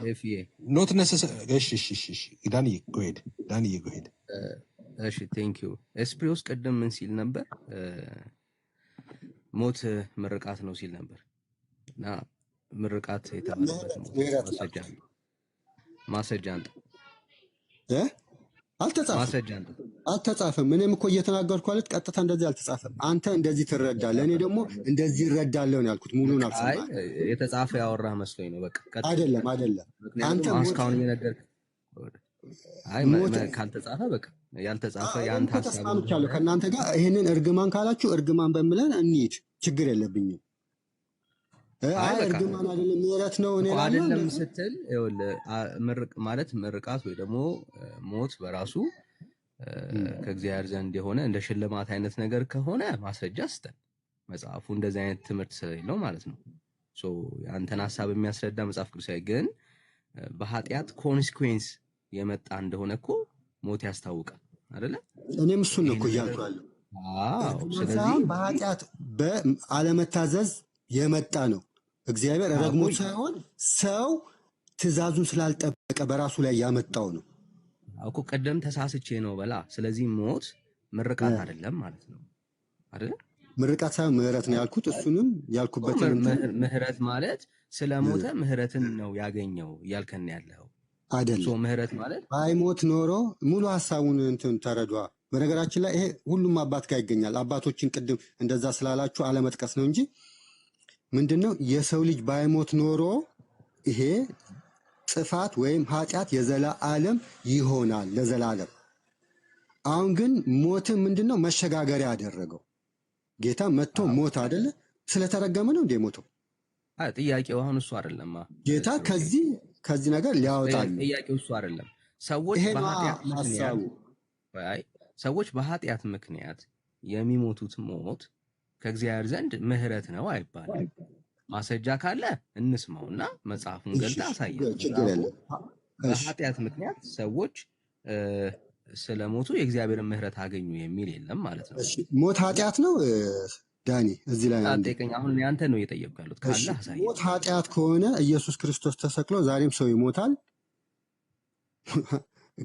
ከምንም አላዳነውም ማለት ነው። ከእርግማኑም አላዳነውም። ችግር የለም። አሁን ይጨርስ። አሁን ጥያቄ አይደለም ከአንተ የምጠብቀው ጥያቄ ሳይሆን አትደብቀው ሀሳብ። አንዴ አሁን ይሄ ልጨርስ። እየመለስኩልህ ነው። ጥያቄ አይደለም አሁን ከአንተ የምጠብቀው። አልጠይቅህም፣ እየመለስኩልህ ነው። ቅድም በእንጨት የተሰቀለ የተረገመ ነው። ስለዚህ ኢየሱስ ክርስቶስ ተሰቅሎ ከእርግማችን ነፃ አወጣን ሲባል ነበር። ኢየሱስ ክርስቶስ 2000 ዓመት አልፎታል ከተሰቀለ አይደል? እስከ ዛሬ ግን ሰው ይሞታል። ከየትኛው ኃጢአት ነው ነፃ ያወጣን? ከየትኛው እርግማን? ከሞት ሰው እየሞተ ነው። ይህንን አስቡ። ጥያቄ ነው እንጂ መልስ የለህም። አስቡ። ለእኛ ለወንጌላውያኖች ሞትን እርግማን ካላችሁ በኢየሱስ ክርስቶስ ልጨርስ ነው። በኢየሱስ ክርስቶስ መልስ ነው። አስፒሮሲ አሁን ካንተ የምጠብቀው መልስ ነው፣ ጥያቄ አይደለም። አሁን ይሄ ጥያቄ ነው። ይሄ ጥያቄ አይደለም፣ በጣም ቀላል ነው፣ እንመልስልሃለን። አሁን እኔ መልስ ነው። ጥያቄ ነው የጠየቅኩት አይደለም፣ ማስረጃ ነው የጠየቅኩት። የትኛው የመጽሐፍ ቅዱስ ክፍል ላይ ነው አሁን ያወራው ሐሳብ ያለው? ሞት ሽልማት መሆኑን የእግዚአብሔር ምህረት ማሳያ መሆኑን ማስረጃ ነው። ሽልማት ነው አላልኩም እኔ፣ እንደዛ ነው የምረዳው። ምህረት ካልክ ማስረጃ አንተ ብራት። እኔ ጨርሻለሁ። መጽሐፍ ቅዱስ ላይ የለም ብዬ ጨርሻለሁ። የለም በቃ የጠየቅከውን በቃ ከሌለ ችግር የለም። በቃ ከሌለ ዋናው አለመኖሩን ለህዝብ ማሳየት ነውና በቃ ከሌለ የለህም፣ እሱን ማሳየት ስላለብን ነው። ምክንያቱም መጽሐፍ ቅዱስ ያለውን ሐሳብ ዘርተህ ልትሄድ ስለሆነ ማለት ነው። እሺ ሰው ኢየሱስ ክርስቶስን ካገኘ በኋላ ሞቱ መወገድ አለበት ብለህ ታስባለህ አይደል? እንደዛ ነው እያወራ ያለው አይደለም? እኔ እንደዛ አይደለም። በእናንተ ትምህርት ግን ሞት እርግማን ከሆነ ከእርግማኑ ከዋጀን ሞት መቅረት ነበረበት በመስቀሉ ስራ። ሪደምሽን ያገኘው መቼ ነው? እሱ ሌላ ነው። ስለሱ እያወራን አይደለም። ሞት መሸጋገሪያ ነው ብዬ እኔ አስቀድሜ ተናግሬ ነበር። እሱን ነው አየህ፣ እየደባለክ እያወራ ያለው እሱን ነው። እኔ አልደባለኩትም፣ ከመጀመሪያ ነው የነገርኩህ። ሞት መሸጋገሪያ አሁን ላይ እንግዲህ የምንሞተው ይሄ ፊዚካል ሞት መቼ ነው መልስ የሚያገኘው? ትንሣኤ በኋላ ወይም በእናንተ ከንጥቀት በኋላ። አየው አገኘህ መልስህን ማለት ነው። በቃ ጸጋ ይብዛላችሁ። ቀጥል። በቃ ኤፍዬ ቀጥል። እኔ እኮ ችግር የለብኝም፣ ከመጀመሪያው ተናግሬያለሁ። አይ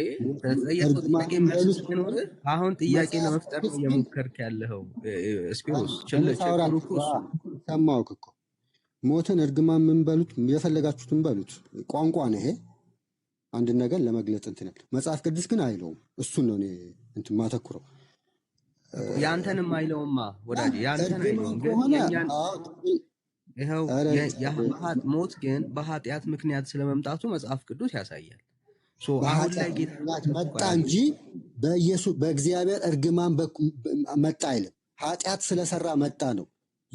ሞት የምን እንትን ነው? ምንድን ነው የሚባለው? ውጤት ነው። የኃጢአት ውጤት መጽሐፍ ቅዱስ ይሄንን ሞትን ትሞታለህ ያለው ማን ነው? ራሱ ለምንድን ነው ይሄን እግዚአብሔር ነው ያለው። እግዚአብሔር ነው ያለው። በቃ አዎ። አለቀ። ስለዚህ ለምንድን ነው ትሞታለህ ያለው? ሽልማት ይሄንን ነው ከተላለፍክ ትሞታለህ ነው። ሽልማት ነው። ኦኬ እኮ ሽልማት ነው ሽልማት ነው አላልኩም። ወደ አይደል? በቃ ሽልማት ነው አላልክም? ሽልማት ነው ኦኬ፣ ሽልማት አይደለም። ምንም አይልም። ሶ ምህረትም እንደሆነ የምታሳይበት መጽሐፍ ቅዱሳዊ ማስረጃ የለህም። ስለዚህ ክሊር የሆነ ሀሳብ አለው ማለት ነው። ሞት ቢኮዝ ኦፍ ኃጢአት የመጣ ኬዝ ነው ማለት ነው። አለቀ፣ ጨረስ ነው ማለት ነው። ኃጢአት እዚህ እኔ መልሼልሻለሁ። አንድ ጥያቄ ልጠይቅ፣ ይቅርታና ሞት በእግዚአብሔር እርግማን የመጣ ነው ወይም በኃጢአት ምክንያት የመጣ ነው?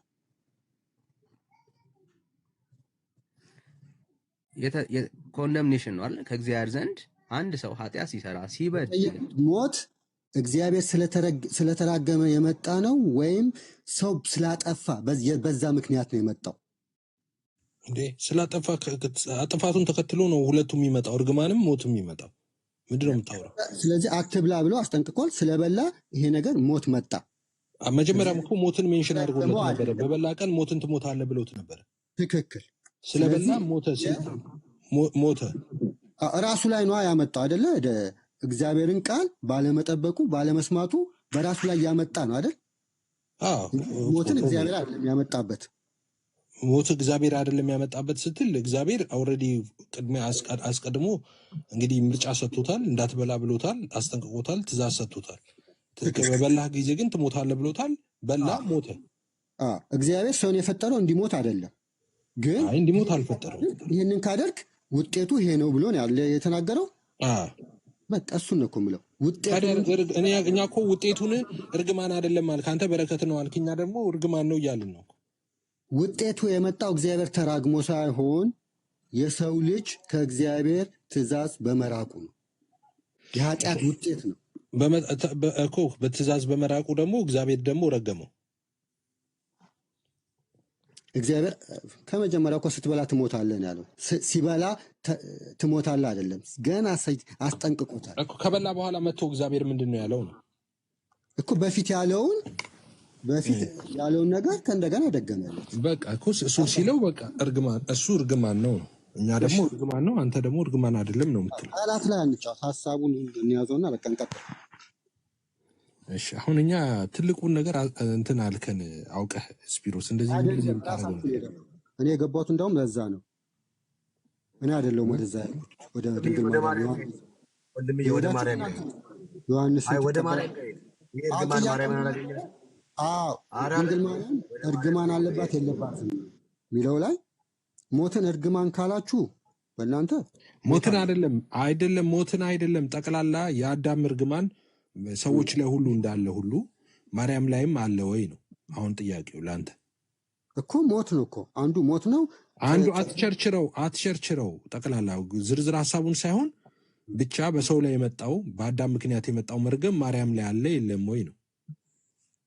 በአዳም የመጣው ቅድም ስናይ እኮ ሞትን አልክ፣ ጥሮ መስራትን አልክ፣ ከዛ ያው የሴቶችን ያልተነሳ እሱ ተናገርን። እነዚህ ነገሮች አሏት የላትም ነው አይደል? ኦኬ ሞት የምትለው አንተ አሁን በስጋ ሞትን ነው የምትለው። በስጋ ሞትን መጽሐፍ ቅዱስ ደግሞ በስጋ ሞት የሚለው በስጋ ሞትን ብቻ አይደለም። አዳም በስጋ ብቻ ነው እንዲሞተው፣ ከእግዚአብሔር ህብረት አልተለየም። መንፈሳዊ ሞት አልሞተም። ደስ የሚል እንትን ነው። ምን ነው የምንከራከረውም ይሄን ነው። ዮሐንስ ራዕይ 22 ትንሣኤ የሚለው ይሄንን ነው። አሁን ይህንን መልስልኝ መጀመሪያ እኮ ልመልስልህ ነው። መንፈሳዊ ሞት አለ እኮ። መንፈሳዊ ሞት ሰዎች ሁሉ ሞተዋል። መንፈሳዊ ሞት አዎ፣ ማርያምም ሞታ ነበረ። ሁሉም አዳም ሲያጠፋ ከእግዚአብሔር ርቀው ነበር። ኦኬ ስለዚህ ኦሪጂናል ሲን ማርያም አለባት ማለት ነው። የመጀመሪያውን በፊት እንደነበረ ግንኙነት አልነበራቸው። ለዚህ ነው ለምንድን ነው ካዲያ የኢትዮጵያ ኦርቶዶክስ ተዋሕዶ ቤተክርስቲያን ማርያም ኦሪጂናል ሲን የለባትም ብለው የሚያምኑት? ለምንድን ነው? ኦሪጂናል ሲን የመጀመሪያ ኃጢአት ማለት ነው።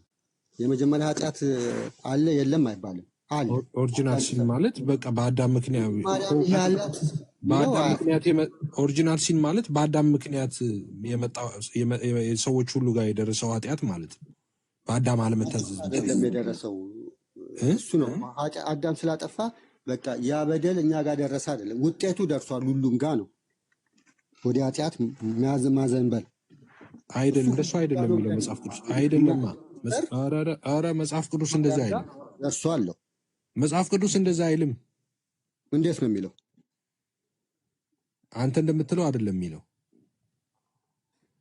ለምሳሌ ሮሜ 5:17 ላይ በአንዱ በደል ሞት በአንዱ በኩል ከነገሰ ይላል። በአንዱ በደል ምን ነገሰ? ሞት። ኦኬ፣ በአንዱ በደል አይደለ? ይልቁኑ የጸጋ ብዛትና የጽድቅ ስጦታ ብዛት በሚቀበሉ በአንዱ በክርስቶስ በኩል በሕይወት ይነግሳሉ ይላል። ኦኬ፣ በአንዱ በደል በኩል ኦኬ ሞት ነገሰ። ራይት። ኦኬ፣ ይሄኛውን ራሱ ሮሜ 5:14 ላይ ምን ይለዋል? ነገር ግን በአዳም መተላለፍ ምሳሌ ኃጢአትን ባልሰሩት እንኳን ላይ ከአዳም ጀምሮ እስከ ሙሴ ድረስ ሞት ነገሰ፣ አዳም ይመጣ ዘንድ ላለው ለእርሱ አምሳሉ ነውና ይላል። አዳም በመተላለፉ ኃጢአት በመስራቱ በዛ ምክንያት ሞት በኃጢአት ባልሰሩ ላይ ደረሰ ይላል። ያ ማለት ሞት ወደ ዓለም ገባ። ሞት አልነበረም። አዳም ሲያጠፋ ሁሉም ሰው ይሞታል። እሱንም ሲጀምር ከላይ እንደሱ ብሎ ነው የሚጀምረው። ስለዚህ ምክንያት ኃጢአት በአንድ ሰው ወደ ዓለም ገባ፣ በኃጢአትም ሞት እንዲሁ ኃጢአትን ስላደረጉ ሞት ለሰው ሁሉ ደረሰ ይላል። እሱ ከላይ ሲጀምር እንደሱ ብሎ ነው ሐዋርያው ቅዱስ ጳውሎስ የሚጀምረው። ኃጢአት አይደለም ያልከው ለምንድን ነው አንተ? ስለዚህ ምክንያት ኃጢአት በአንድ ሰው ወደ ዓለም ገባ ይላል፣ በኃጢአትም ሞት ይላል። ኃጢአትን ተከትሎ ነው ሞት እንጂ ሞት ዝም ብሎ የሚመጣ አይደለም። ሞት የኃጢአት ደሞዝ ነው። ሞት ዝም ብሎ ከመሬት ተነስቶ የሚመጣ ነገር አይደለም። ኃጢአት ይቀድማል አይደለም እንዴ? ያልሰሩትም ሞቱ ነው እኮ የሚለው። ለምሳሌ ሕፃን ልጅ ኃጢአት አይሰራም አይደል? ግን ይሞታል እኮ። ቆይ አይ ነው እነሱ አይደለም በቀጥታ እነሱ ሳይሆኑ ኃጢአት ባልሰሩ የሚለው እነሱ። አሁን አዳም ሲሰራ አብረ ፍሬ በልተሃል እንዴ አንተ? እሱን ነው ባልሰሩት የሚለው። ግን አሁን 5:12 ላይ ከላይ ምን ይላል? ስለዚህ ምክንያት ኃጢአት ይልና በአንድ ሰው ወደ ዓለም ገባ ይላል። ኃጢአት ነው ወደ ዓለም የገባው። ከዛስ በኃጢአትም ሞት ይላል። በኃጢአትም ሞት ማለት ኃጢአት ስለገባ ኃጢአትን ተከትሎ ደግሞ ሞት፣ የኃጢአት ደሞዝ ሞት ስለሆነ ሞት መጣ። ኃጢአት ፐርሰን አይደለም፣ የሆነ የሚሄድ የሚመጣ ነገር አይደለም። እዚህ ጋር እያስረዳ ያለው በአንዱ ምክንያት ያው ኢንቫይሬሽኑ ሁሉ ነገር በእንግሊዝኛውን ይቅርታ ወደ ኃጢአት ማዘንበል ኃጢአት መስራት መጣ ነው። ማን ፈቀደልህ እንደሱ? ማን ፈቀደልህ እንደሱ ብለህ እንድትተረጉ? ታዲያ ፐርሰን ነው ኃጢአት? አይ ፐርሰን አይደለም ኃጢአት። ፐርሰን ሳይሆን ኃጢአት ኖ እዚህ ጋር የሚለው ኃጢአት። ቆይ እንደውም እኮ እንደዚህ ነው የሚለው።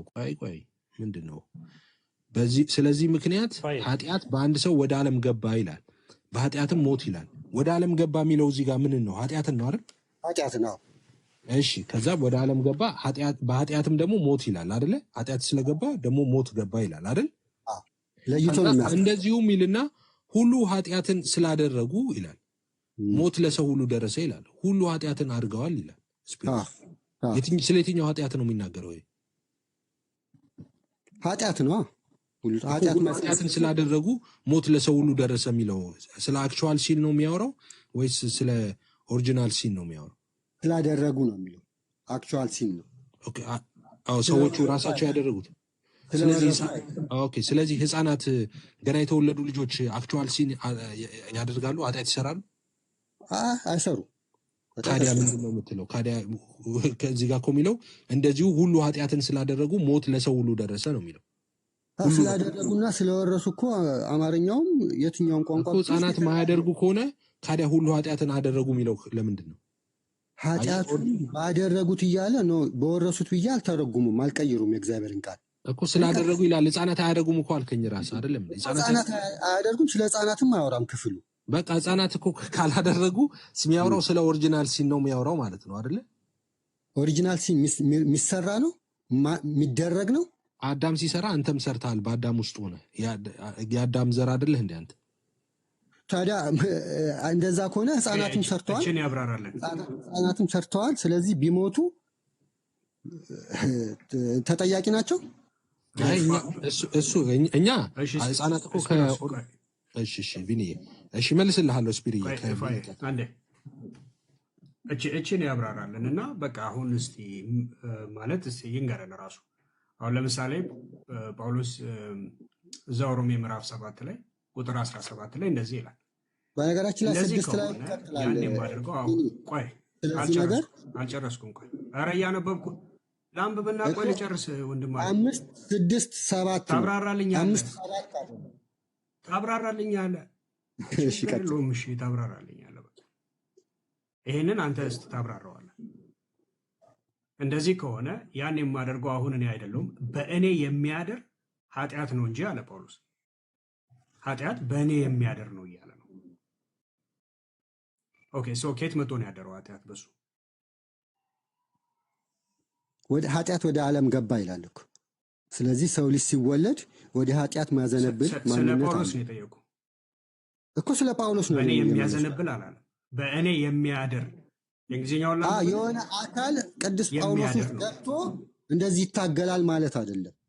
ፐርሰን አይደለም ኃጢአት እኔ ስለ አካል መቼ ጠየቅኩ እኮ። እሱና ልጅ እየተናገርኩ ያለሁት ወደ ዓለም ገባ። ኧረ ዓለም ውስጥ ያለው ሐዋርያው ስፒሮስ ጳውሎስ ልጨርስ። ሐዋርያው ጳውሎስ ዓለም ይኸውልሽ ውስጥ እንደዚህ ብሎ ያብራራል ማንኛውም ሰው ይኸው ቁጥር 18 ያብራራል። በእኔ ማለት በስጋዬ በጎ ነገር እንዳይኖር አውቃለሁና አለ ፈቃድ አለኝና መልካሙን ግን ማድረግ የለኝም ብሎ ተናገረ። ስለዚህ በእኔ የሚያደር አለ። ኦኬ ከዛ ፈቃዴን ሁሉ ምን የሚያደርግ ኢንካምፕስ የሚያደርግ በሱ ውስጥ ያለ ኃይል እንደማለት ነው። በእኔ ግን ያድራል አለ። ያ ነገር ከየት መጥቶ ነው ያደረው? እሱ የሐዋርያ ጳውሎስን ደጋግሞ የሚናገረው ነገር ሙታን ሳለን ይላል አይደለ? እባክህ ይህንን አብራራልኝ። ከየት መጥቶ ነው ያደረው? ቀጥታ መልስልኝ። እሱን ነው ማብራራለ። የሰው ልጅ ሲያጠፋ ኃጢአት ወደ ዓለም ገባ ይላል። የሰው ልጅ ከእግዚአብሔር ሲርቅ ስለ እሱ አልጠየቁም። በጳውሎስ ስጋ ውስጥ በእኔ ስጋ ውስጥ በአንተ ስጋ ውስጥ በጳውሎስ ስጋ ውስጥ ኃጢአት ከየት መጥቶ ነው ያደረው? ኃጢአት ውስጥ እዛ ውስጥ አደረ አይደለም። ኃጢአት እንትን አይደለም። ይቅርታ አድርግልኝና ኃጢአት ማለት በነገራችን ዓላማ ቃሉን መሳት አትቀበሉም? አደረ እኮ ነው የሚለው እዚህ ጋር። አማርቲያ የሚለው ዓላማ መሳት ነው። ስለ ኃጢአት ዴፊኒሽን አልጠየቁም። ኧረ በጌታ ኧረ ስጲሮስ አማርኛ አልጠየቁም። ኃጢአት ምንድን ነው ብዬ ስጠይቅ ኃጢአት ማለት ብለህ ትነግረኛለህ። እኔ ስለ ኃጢአት ምንድን ነው ብዬ አልነገርኩም። ስለ ኃጢአት ሰብስታንስ እያወራን አይደለም። እየጠየቅኩ ያለሁት ጳውሎስ እዚህ ጋር እንደዚህ ከሆነ ያን የማደርገው አሁን እኔ አይደለሁም በእኔ የሚያድር ኃጢአት ነው እንጂ አለ። በእሱ ያደረው ከየት መጥቶ ነው? በእኔ ማለት ብሎ ከዛ ሲያብራራው ደግሞ በእኔ ማለት በስጋዬ በጎ ነገር እንዳይኖር አውቃለሁና ብሎ ይቀጥላል። እሺ በእሱ ያደረው ኃጢአት ከየት መጥቶ? በእሱ ውስጥ ያደረው ስትል እንዴት ነው የምትረዳው? የሆነ አካል ገብቶ ውስጥ አደረ ነው እና እንደዚህ በቃ እዛ ይመራዋለው? እንዴት ነው?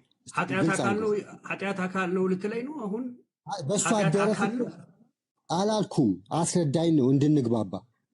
በቃ ስለዚህ በስጋዬ የሚኖር ኃጢአት እያለ ነው እኮ። በስጋ ውስጥ የሚኖረው ማለት ስለዚህ በእሱ ከየት መጥቶ አደረ ነው ጥያቄው እኮ። ይሄንን እንዴት ነው የምትረዳው? እሱ ግልጽ አድርግልኝ። በሱ ውስጥ አድሮ አንተ ምንም የለም ጳውሎስን እየጎተተ ኃጢአት እንዲሰራ ያደርገዋለሁ። እንዴት ነው የተረዳከው? ግልጽ ይሁንልኝ እስቲ። ጳውሎስን አናግረው ምን እያለ ነው? መጀመሪያ አሁን ወደ እሱ እመጣላለሁ። ጳውሎስ ምን እያለ ነው ሲል የሚለውን እናብራራለን። ቀጥለን እኮ አብራራለሁ። ነገር ግን አሁን በእኔ የሚያድር ሲል ምን እያለ ነው ነው የኔ ጥያቄ። አላቅም ወይ በለኝና አብራራለኝ። ምን እያለ ነው? አልገባህም? አልገባኝም። አታውቀውም? ቢና ግን አታብራራለት። እሱ አያብራራና ቢኒ የኛውን ክፍል አንተ ታብራራለህ። በኋላ ላይ ግን ከይፋ ጋር የጀመሩትን ነገር አላውቀውም። በቃ አይናው አላውቀውም ስላለ በቃ እሱም በኋላ እንደ ፐርሰንት ተደርጎ ይነገራል። ስፒሮስ አንድ ጊዜ በእናትህ ቢና በኋላ ላይ ይህንን ክፍል በደንብ አድርጎ ያብራርልናል። ሁላችንም ቁጭ ብለን እንሰማዋለን። ግን ከኤፍሬም ጋር የጀመራችሁት አሪፍ ፍሎውን ጠብቆ እየሄደ ስለሆነ ማርያም ኦሪጂናል ሲን አለባት ወይስ የለባት የሚለውን ነገር ማለት ጥንተ አብሶ አለባት ወይስ የለባትም የሚለውን ነገር የጀመራችሁት ነገር አለ ከህፃናት ጋር ተያይዞ ማለት ነው። እሱን ማቴዎስ ነገር ነበረ። አረ ቆይ ነካ ሲገባ ነው ገባ መጠማዝ ቀጥል።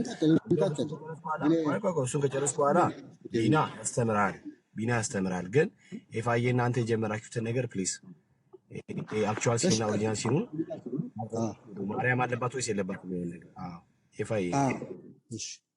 በመጀመሪያ ቅዱስ ዮሐንስ አፈወርቅ ነው የተጠቀሰው አይደል? ቅዱስ ዮሐንስ አፈወርቅ ስለ ኦሪጂናል ሲን አይደለም የተናገረው አይደለ? ስለምንድን ነው የተናገረው? ስለ ኦሪጂናል ሲን ነው እየተናገረ የነበረው። አይ ስለምንድን ነው የተናገረው? አንተ ንገረን። አይ አንተ ነው የጠቀስከው። አዎ ማርያም ጥንተ አብሶ እንዳለባት ያምናል። እሺ አውጣና አሳይ። ያምናል ሳይሆን ዮሐንስ 2 ላይ ያንን ሲያብራራ ኦሪጂናል ሲን አለባት። አክቹዋል ሲን ኦሪጂናል ሲን እና አንድ ልጨርሳ። ኦሪጂናል ሲን እና አክቹዋል ሲን አለ አይደል? እሺ እዚህ ላይ እንተማመን። አክቹዋል ሲን እና ኦሪጂናል ሲን ማለት ምንም። አክቹዋል ሲን ማለት እኮ ሰዎች ራሳቸው ኮሚኒቲ የሚያደርጉት ማለት ነው። ዮሐንስ አፈወርቅ ታዲያ እሷ አደረገች ነው ወይም ወረሰች ከእናቷ ከአባቷ ነው ያለው? ከእናቷ ከአባቷ ሳይሆን የአዳም እርግማን አለባት ነው የሚለው። እሺ አውጣና አሳየኝ። እንደዛ የሚለው አይልም ነው መጀመሪያ። ለምን መጀመሪያ ነገር አይልም ነው?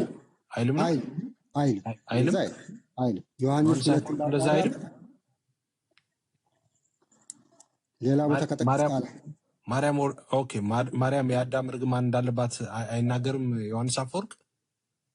ዮሐንስ 2 ማብራሪያ ላይ አይልም ስለማውቀው እንትኑ። ሌላ ቦታ እንደሱ አይደለም። እንደዚህ ነው አትበል። አይልም ወይ ጠቅላላ አንተ አታውቅም ማለት ስፔሲፊክ ልታረግ ትፈልጋለህ እንዴ? ቅዱስ አፈወርቅ በኦሪጂናል ሲን ወይም በውርስ ኃጢአት አያምንም። ይህንን 100% እነግርሃለሁ። ኦገስቲንም ተቃውሞ ጽፏል ጽሁፍ። ጥንተ አብሶ አያምንም። ስለዚህ ማርያም ኦሪጂናል ሲን ያለባት ብሎ አያምንም። ጥንተ አብሶ በአማርኛ ኦሪጂናል ሲን አያምንም። ኦኬ ኦሪጂናል ሲን ማርያም አለባት ብሎ አያምንም። የአዳም እርግማን ማርያም ላይ አለ ብሎ አያምንም። ኦኬ የአዳም እርግማን ማርያም ላይ አለ ብሎ አያምንም አይደል? የሚወረስ ኃጢአት አለ ብሎ አያምንም። ኦሪጂናል ሲን ብዙ ቪዲዮ ለቅቄ ያለው የሚወረስ ምናምን ተው። ቆይ አሁን ደግሞ ቃላት ጨዋታ ልታመልጥ ነው። ኖ ቆይ ቃላት ጨዋታ ልታመልጥ ነው። ለምሳሌ በአዳም ምክንያት ሁላችን ላይ እርግማን መጥተዋል አይደለም? በአዳም ምክንያት የሆነ ነገር መጣ ማለት ኦሪጂናል ሲን ማለት አይደለም። ቆይ መርገም አለብን ምን ለምን አትመልስም? እኔ አሁን ኦሪጂናል ሲን እርሳ። ዮሐንስ አፈወርቅ ያለውን አምጣና እስቲ ኖ ለምን አመጣለሁ? ለምን አመጣለሁ? አስብዬ ነው ማመጣው። መጀመሪያ ቆይ ኦሪጂናል ሲን ማለት ነው አልነግርህም። ኧረ ኢየሱስ ጌታ ነው። ኧረ ኢየሱስ ጌታ እንሰማማ እንጂ ስራ አቁሜ ነው ከእናንተ ጋር የማወራው። እሺ ንኩን እንሰማ። ኃጢአት ነው ሞት የሚለውን አምጣ። አላመጣም። ኃጢአት ሞት ነው አመጣለሁ ካስባልኩ ምንድን ነው አላመጣውም? እኔ ብዬው አላመጣም ያልኩት ምንድን ነው? ሞት እርግማን ነው የሚለውን መጽሐፍ ቅዱስ ላይ የለም። አንተ የተረዳበት መንገድ ነው። አሳየው እኮ እርግማን መሆኑ። ቅዱስ ዮሐንስ አንተ በረከት ነው አልክ፣ እርግማን ነው አልኩኝ እኮ። መጽሐፉ ግን ሁለቱንም አይ ሞትን አንተ ሞት እንደ እንትን ነው ያልከው፣ እንደ በረከት ነው ያልክ ሰው እንደው ብቸኛ ሰው እኮ ነው ምድር ላይ እኮ ስፒሮስ ዮሐንስ አፈወርቅ ይለዋል። አባቶች ይሉታል። ዮሐንስ አፈወርቅ ሞት በረከት ነው ይላል። አምጣ እስቲ ያሳይ። ብዙ አባቶች ይሉታል። እስቲ ያሳይ። አሳያለሁ ግን አሁን እሺ ዮሐንስ አፈወርቅ ሞት በረከት ነው የሚለውን አሳይ እኮ አሳየ። መጀመሪያ ግን የተነሳንበትን እዚህ ጋር አውዱ ጋር ድንግል ማርያም ኦሪጂናል ሲን ወርሳለች የሚለውን ቅዱስ ዮሐንስ አፈወርቅን አምጣ። ወርሳለች። ቆይ ስማ፣ መጀመሪያ አስብዬህ ነው ማመጣልህ ማስረጃ። ዝም ብዬ እኔ ሞኝ ነኝ እንዴ? ማውራት ሰማኛ መጀመሪያ አላመጣም ስትል ኧረ ስማ ኢየሱስ የሆነ ነገር ትናገርና አላመጣም ከሆነ አመጣለሁ። ማስረጃ አላመጣ ነው ግን መጀመሪያ ዝም ብዬ ሞትኝ አይደለሁም ካስባልኩ በኋላ አንተን አሳፍርሃለሁ። ከዛ በኋላ ነው ማመጣው። ለማሳፈር ሳይሆን እኔ ለማስተማር ሆን ብለህ ስለሆነ አንተ ትዊስት የምታደርገው የምታጣመመው ሰው አምጥቼ ማፈር አለብህ። ስለዚህ መጀመሪያ ያንተን መናገር አለብህ። ዝም ብዬ አላመጣም። ያን የምመክርህ ነገር መጽሐፍ ቅዱስ እንድታሳፍር ሳይሆን ሌላውን እንድታድን ነው። አይ እንድታሳፍርም ይላል። ማሳፈር የሚገባቸው አሉ ይላል በዚህ መጽሐፍ። ነገር አትምጣ። ከፈለክ አይ ለማዳን አንተ ማሳፈር ያለብንም አለ፣ እንደዛም ይላል። ላሳይ ለሱ ጥቅስ መጀመሪያ አሳይተው ነው ቃሉን አሳይተህ ካልተቀበሉ ነው። አሁን እንደዚህ ስለምትታጠፍ እኮ ነው።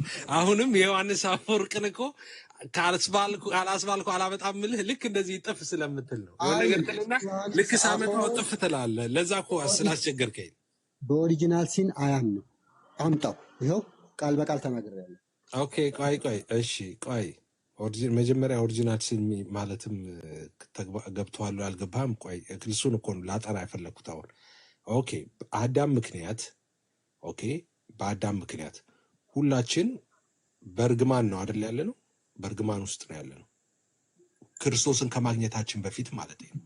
ሰዎች ሁሉ በእርግማን ውስጥ ነበሩ አይደለ? አሁንም ነን እያላችሁ ነው እኮ ሞት ስላለ አይ ሞት አይደለም። ከሆነ ለዚህ እኮ ነው አሁን ከአንተ ጋር እኔ ስፒሮስ አይደል ሞት እኔ አሁን እርግማን ነው ከአንተ ካል ጋር ማውራት እኔ አሁን በቃ በጣም አስቸጋሪ የሆነብኝ። በቃ እሺ ልመልስልህ።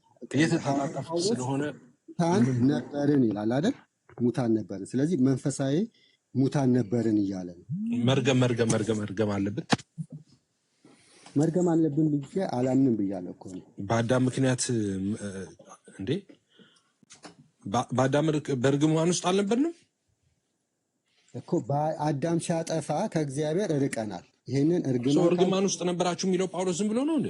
ቅድም ቢኒኮ አውጥቶልህ ነበረ እኮ እርግማን ውስጥ ነበራችሁ አልነበረችሁ ሳይሆን እግዚአብሔር ነበራችሁ አልኩ። የሚለው ነው የኔ እንትን እንጂ እርግማን ውስጥ ኃጢአት ውስጥማ ነበርን። ይሄ ግን የእግዚአብሔር ውጤት ነው ወይ እግዚአብሔር ያመጣብን ነው አይቶና እሱን በእርግማን ውስጥ መጽሐፍ ቅዱስ ነበራችሁ አይልም ይላል።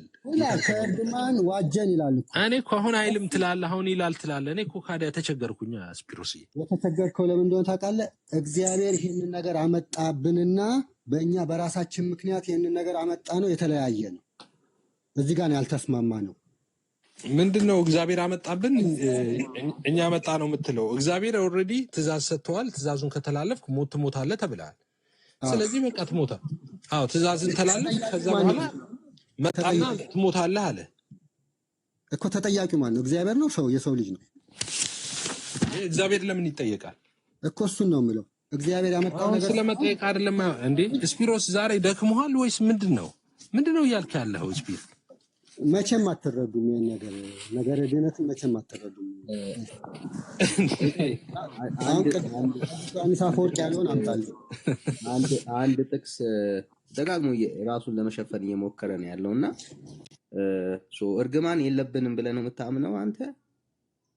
እርግማንማ አለ። እርግማን ግን ይሄ እርግማን ከእግዚአብሔር አይደለም የመጣው ነው። እሺ ይሄን ቃል ታስረዳናለህ? እችን ቃል እስቲ አስረዳን ወዳጅ። እስቲ ከታየ እስቲ ይታያል። እሺ ምን ይላል? ቁጥር እስቲ አንብበው።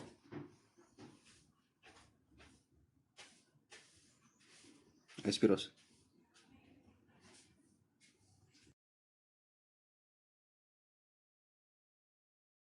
አይሰማም? ስፒሮስ ወጣ እኮ በቃ ላሻለ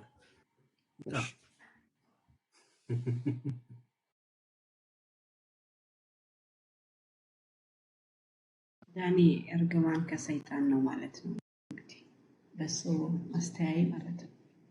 አይወርቱ ጌታስ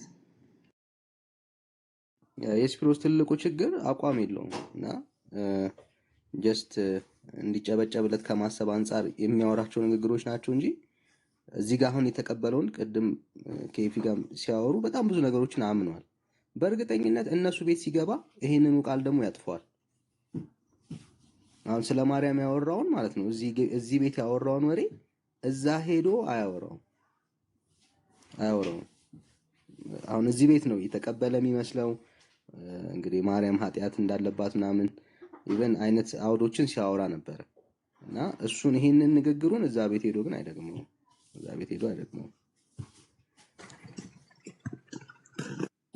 ተመለስክ ስፒሮስ? ግን አንዳንዴ ሰውን አትረዱም እናንተ ማለት ስለተወያየ ነው ሳይሆን ስራ አለ ብዙ ነገር ትንሽ ፈጠን አድርጉት። እስኪ አንብበው። አሁን ስንት ስራ ሳልሰራ የልጆቹ ሰዓት ደረሰ። ቀጥሉ፣ አጠር አድርጉትና ጠይቁኝና በቃ እኔ ሀሳቤን ማጥፍ አይደለሁም። በብዙ ማስረጃ ማምጣት ስላለ ይሄንን ነገር ዛሬ የምለውን አንድ አንብበው። ስፕሮሲ አንብበው። አንድ መንገድ ላይ ስለሆንኩ እየሰማው ነው። አንብበው አንተ። በአንተና በሴቲቱ መካከል በዘርህና በዘርህ መካከል ጠላትነትን አደርጋለሁ። እርሱም ራስን ይቀጠቅጣል፣ አንተም ሰኮናውን ትቀጠቅጣለህ። ሴቲቱንም አለ በጸነሽ ጊዜ ጭንቅሽ እጅግ አበዛለሁ፣ በጭንቀት ትወልጃለሽ፣ ፈቃድሽም ወደ ባልሽ ይሆናል፣ እርሱም ገዢሽ ይሆናል። አዳምንም አለው የሚስትህን ቃል ሰምተሃልና ከእርሱ እንዳትበላ ካዘዝኩ ዛፍ በልተሃልና ምድር ካንተ የተነሳ የተረገመች ትሁን። በሕይወት ዘመንህ ሁሉ በድካምህ ከእርሷ ትበላለህ።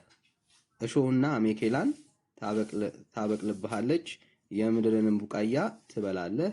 ወደ መጣህበት መሬት እስክትመለስ ድረስ በፊትህ ወዝ እንጀራን ትበላለህ፣ አፈር ነህና ወደ አፈር ትመለሳለህ ይላል። እዚህ ጋር ምንድን ነው እሱ? እርግማን ነው ወይስ ምርቃት ነው? በመጀመሪያ ቃል በቃል በአንተ የተነሳ መሬት ትረገማለች እንጂ አንተ ትረገማለህ የሚል የለም። አንድ ሁለተኛ የጠየኩት ጥያቄ እርግማን ነው ወይስ ምርቃት ነው ነው ያልኩት። ልጨርስ። መሬት ትረገማለች ነው ያለው። ከዛ በኋላ ባጠፋው ምክንያት የመጡትን ነገሮች ይናገራል። ከመጀመሪያም ተናግሮታል ሳያጠፋም በፊት። እነዚህን እርግማን ነው የምትሉት እናንተ ናችሁ። መጽሐፉ ልጨርስ። መጽሐፉ እዚህ ጋር የሚናገረው በሱ ምክንያት ለምን ሰው ሲፈጠር ዓለምን እንዲገዛ ነበር እንጂ ዓለም እንዲገዛው አይደለም። ገዢ ተደርጎ ነው የእንስሳትም የምንም። ግን እሱ ስላጠፋ መሬት እንትን አለች። እንስሳንም አይታዘዙለትም፣ መሬትም አትታዘዝለትም። አለቅ። ይህንን ነው እየተናገረ ያለ።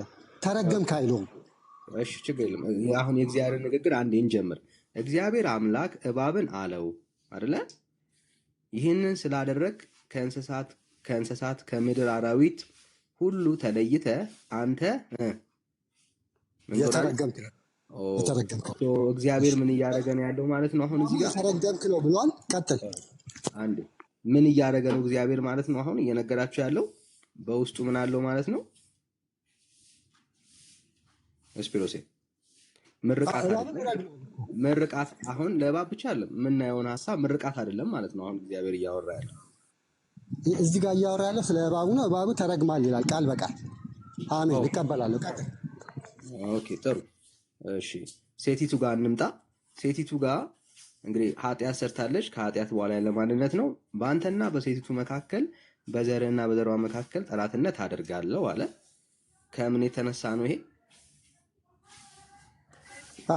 ከኃጢአት የተነሳ ትእዛዙን ባለመጠበቅ። ምርቃት ነው? ምርቃት አይደለም። ምርቃት ነው አላልኩም። ምርቃት አይደለም። እሺ ምርቃት ካልሆነ ምንድን ነው እሱ? ምርቃት አይደለም። ውጤቱን እየተናገረ ነው። እርግማን ነው አይደል? ውጤት ነው ወይስ አደርጋለሁ ብሎ እያዘዘ ያለው ጌታ? ውጤት ነው። ውጤት አደርጋለሁ ሲል አደርጋለሁ ሲል እሱ ባደረገው ነገር የሚመጣው ነገር አለ። ኢየሱስ ክርስቶስ ስለ ኢየሱስ ክርስቶስ ነው የሚያወራው። በነገራችን ላይ ልክ ነው። ግን አደርጋለሁ እያለ ያለው አሁን እግዚአብሔር እያደረገ ነው ማለት ነው አለ። እየተናገረ ነው ሊያደርግ ከዚህ በኋላ እያደረገ ነው ያለው። እሺ ከዛ ስንቀጥል አንተም ሰኮናውን ትቀጠቅጣለህ አለ። ከዛስ ሴቲቱን አለ። ከዛስ በጸነሽ ጊዜ ጭንቅሽን አበዛዋለሁ አለ። ምርቃት ነው ይሄ? እርግማንም ምርቃትም አይደለም። ጭንቀትን ማብዛት ምርቃት ነው። እንግዲህ ምርቃትም እርግማንም አይደለም። ለምን ሁሉም ሲወልዱ እንደዚህ ነው። ዛሬም በፊትም እንደዛው ነው የሰው ልጅ ሲወልድ። መቼ ነው ያለው ጌታ ይሄንን? ከውድቀት በኋላ ከኃጢአት በኋላ ነው ይሄን እያላት ያለው። ከኃጢአት በኋላ ነው። ኦኬ ከኃጢአት በኋላ ጌታ ሲላት እርግማንም በደንብ ስሙ ምርቃትም አይደለም ማለት ነው። ምንድነው ታዲያ? እርግማንም ርቃትም ካልሆነ ምንድነው እያለ ያለው? እንግዲህ ሚስት ካለክ ሚስት አምጣ እንትን ስትል እርግማን ብለህ ከወሰድከው አላውቅም እኔ ምን አንተን የጠየቅኩ ምንድነው የኃጢአት ውጤት ነው። አበዛዋለሁ እኮ ነው ያላት ወዳጄ እኮ አበዛዋለሁ። ኃጢአት ስለሰራሽ በዛብሽ አይደለም ያላት፣ አበዛዋለሁ ነው ያላት እኮ። ልክ ካጠፉ በኋላ ሴት ልጅ ዛሬም ክርስቶስ ሲሰቀልም ሳይሰቀልም በፊት ያለ ነገር ነው አይደል? እኔ እሱን አልጠየቅኩም። አበዛዋለሁ እያለ ነው ያለው። ምን ማለት ነው ወዳጄ? አበዛዋለሁ ነው። አበዛዋለሁ ማለት አበዛዋለሁ ነው። መልካም ነገር ነው ያበዛው። አይ አበዛዋለሁ ሲል አበዛዋለሁ፣ ጭንቁን አበዛዋለሁ። መልካም ነገር ነው ወይ ያበዛላት? መልካም ነገር ነው ስለበደለች መልካም ነገር ነው አላልኩም። ጭንቅ መልካም ነገር ነው አላልኩም። አበዛዋለሁ፣ ጭንቁን አበዛዋለሁ ነው የሚለው። አበዛዋለሁ ነው ጭንቁን እኮ። ያ የበዛው ጭንቀት ከበረከት አንጻር ነው ወይስ ከእርግማን አንጻር ነው የሆነላት? እኮ እግዚአብሔር ረገማት አይልም እኮ እዚህ ጋር አይበል። ግን ምንድን ነው ያደረገው? እባብን ረገመው ይላል አይደለ? አይዞ ወዳጅ፣ ምድርን በሱ ምክንያት ረገመ ይላል። አይዞ እዚህ ጋር ደርሰናል። ሰው ግን ረገመ አይልም። እዚህ ጋር ደርሰናል። ትሞታለህ። እዚህ ጋር ደርሰናል። እኔ ጨርሻለሁ። በቃ እንደዚህ ቁጭ ብለን የምትል ከሆነ ሰዓትም የለኝም እኔ። ሰዓት ከሌለ ውጣ እንጂ ያው ትምህርት ለማሳየት ያክል ነው። አይዞ ብራዘር፣ አይዞ ስፒሮስ። ያው ክሊር የሆነ ንግግር አለው። ከኃጢአት የተነሳ ከበደል የተነሳ ሀፕን ያደረገ ነገር አለ። እግዚአብሔር ምን ያለው? የምህረት ሳይሆን በኃጢአት ውድቀት ምክንያት የተባሉት አዳም ላይም ሔዋን ላይም እባቡም ላይም ኮንሲኩዌንስ አለ። ያንን ኮንሲኩዌንስ በማድረጋቸው እግዚአብሔር ያላቸው ማለት ነው። ክሊር ነው፣ በጣም ግልጽ ነው ብራዘር። እያወራን ያለ ነው ይሄንን ነው። ይሄንን ምርቃት ብለን ማታምን ከሆነ ፖዚቲቭ ነገር የለውም። እንግዲያውስ በኃጢአት ምክንያት የመጣ ኮንሲኩዌንስ እርግማን ነው ማለት ነው። እነኚህ ነገሮች ሀፕን ያደረጉት እነኚህ ነገሮች መቼ ይነሳሉ ምናምን የምትል እሱ ጥያቄ ካለ እሱን እናወራበታለን ወንድም አለ። እሺ እኔ ልጠይቅና ዳኒ፣ እናንተ ብቻ ጥያቄ እንዳትሆኑ። እባብን ረገመ ይላል። ማውራት ማትችል ከሆነ ዘጋ ነው እኮ ብራዘር። የምትጠየቀው ወሳኝ ጥያቄ ላይ ነጥብ የምትጥልበት ታይም ላይ መጠየቅም አትፈልጉ። እሺ ነጥብ የምትጥልበት ፖይንት ላይ አይ በቃኝ ሰዓት የለኝ ምናምን እያልክ እየወጣ ከዛ ደግሞ ድጋሚ ደግሞ የምትጠይቅበት ምንም ምክንያት የለም። ከጀመርን እንጨርሳለን፣ ካልጨረስን ደግሞ ሰዓት የለም ማለት ነው። ሌላ ሰው ቦታ መልቀቅ የተሻለ ነው የሚሆነው ወዳጅ። እንግዲህ ያው ሚዩት ምናምን መደረግ የመሸነፍ ነው ውጤት ነው። እርሚ እንደዚህ አይነት እንትን የለውም። ሁሉ ሀሳብ እንትን ይላል። ችግር የለም ግን ካልፈለጋችሁ ችግር የለም፣ ቀጥሉ።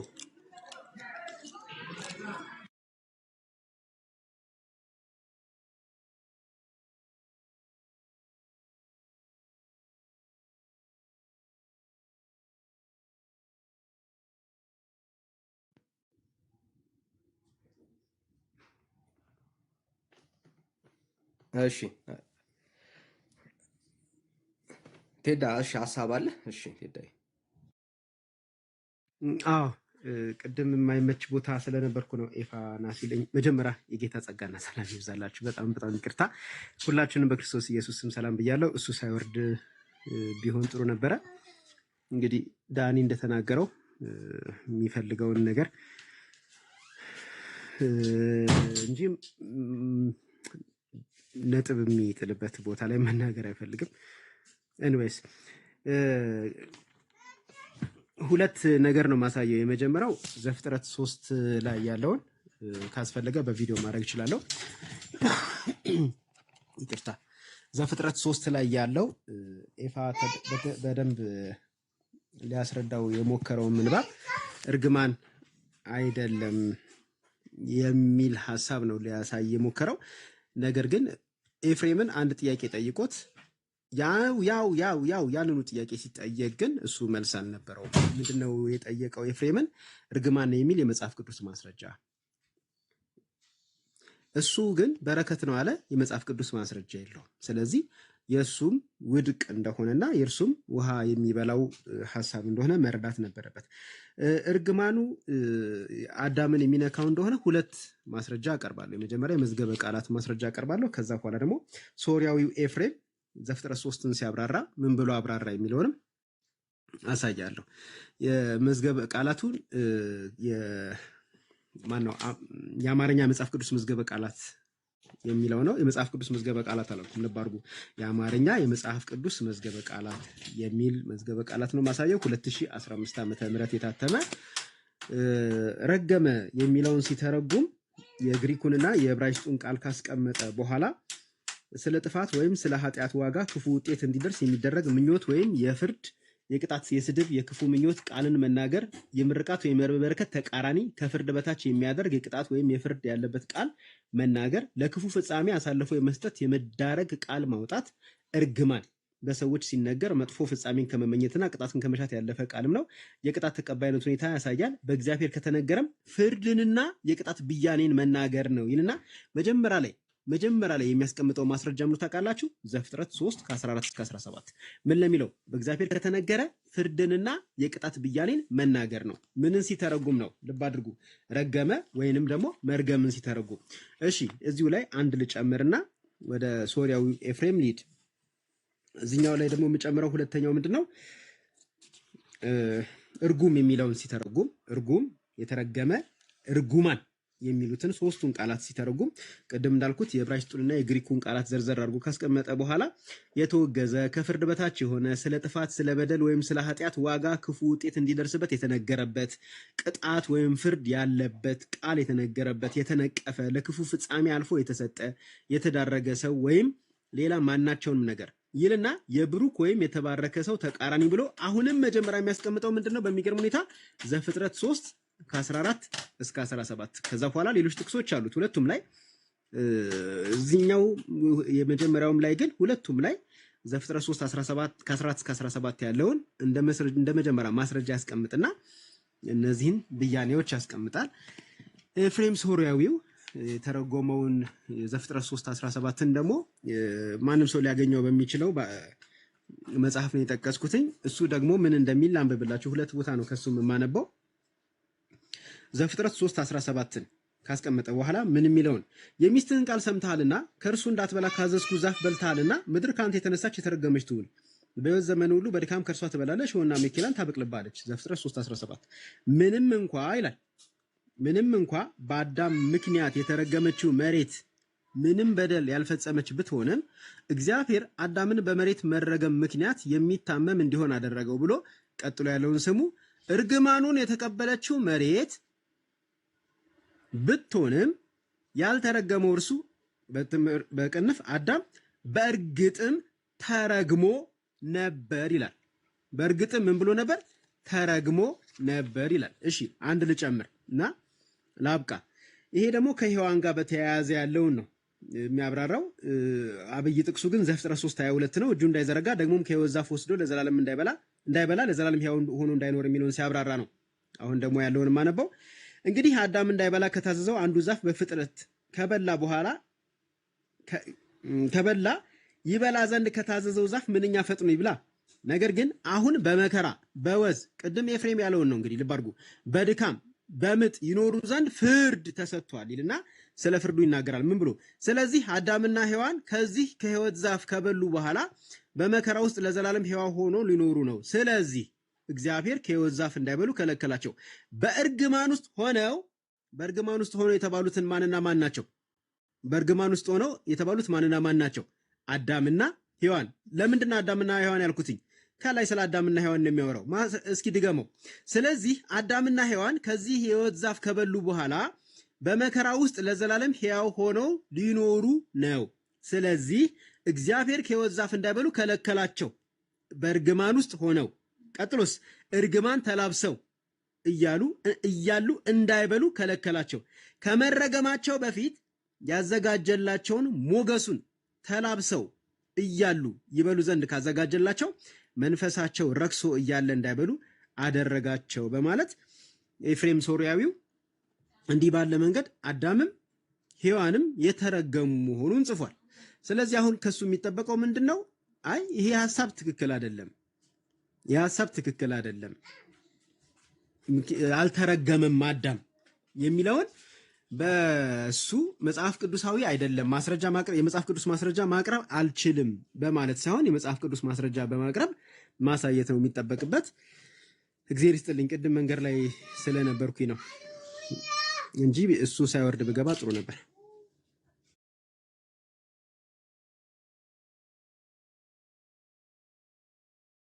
እሺ ተባረኩ ወገኖች። እኔ እንግዲህ ቅድም እንደነገርኳችሁ ዛሬ ቢዚ ስለሆንኩኝ ወንድሞች ደግሞ ማገልገልም አለባችሁ። እኔ ብቻ ሁሉ ቀን ተናጋሪ መሆን የለብኝም። ጸጋ ይብዛላችሁ። አንዳንዱንም እየሰማው ነበር፣ አንዳንዱንም አምልጦኛል። ግን ተባረኩ። ወንድምነት ዳንዬ ቤት ከፍታለህ?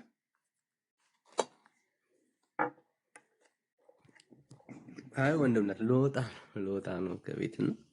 በቃ እነዛ ከሆነ ኤፍያ አትከፍትም አይደል? አይ እርምዬ አልከፍትም። በቃ መዝጋት እንችላለን። ያ ጸጋ ይብዛላችሁ። የዛሬ ዲቤት እንኳን አይባልም፣ ዝም ብሎ እንደ ጥያቄና መልስ አይነት ነገር ነው። በኤፊና በጋዲሳ መካከል የተነሳውን አይተናል። አስገርሞኛል። የሚነበበው መጽሐፍ ቅዱስ ነው፣ የሚጠየቀው ግን ያልተነበበ ጽሁፍ ነው። ያልተነበበ ጽሁፍ ነው የተነበበው ማለት የተጠየቀው ማለት ነው። የተነበበው ማቴዎስ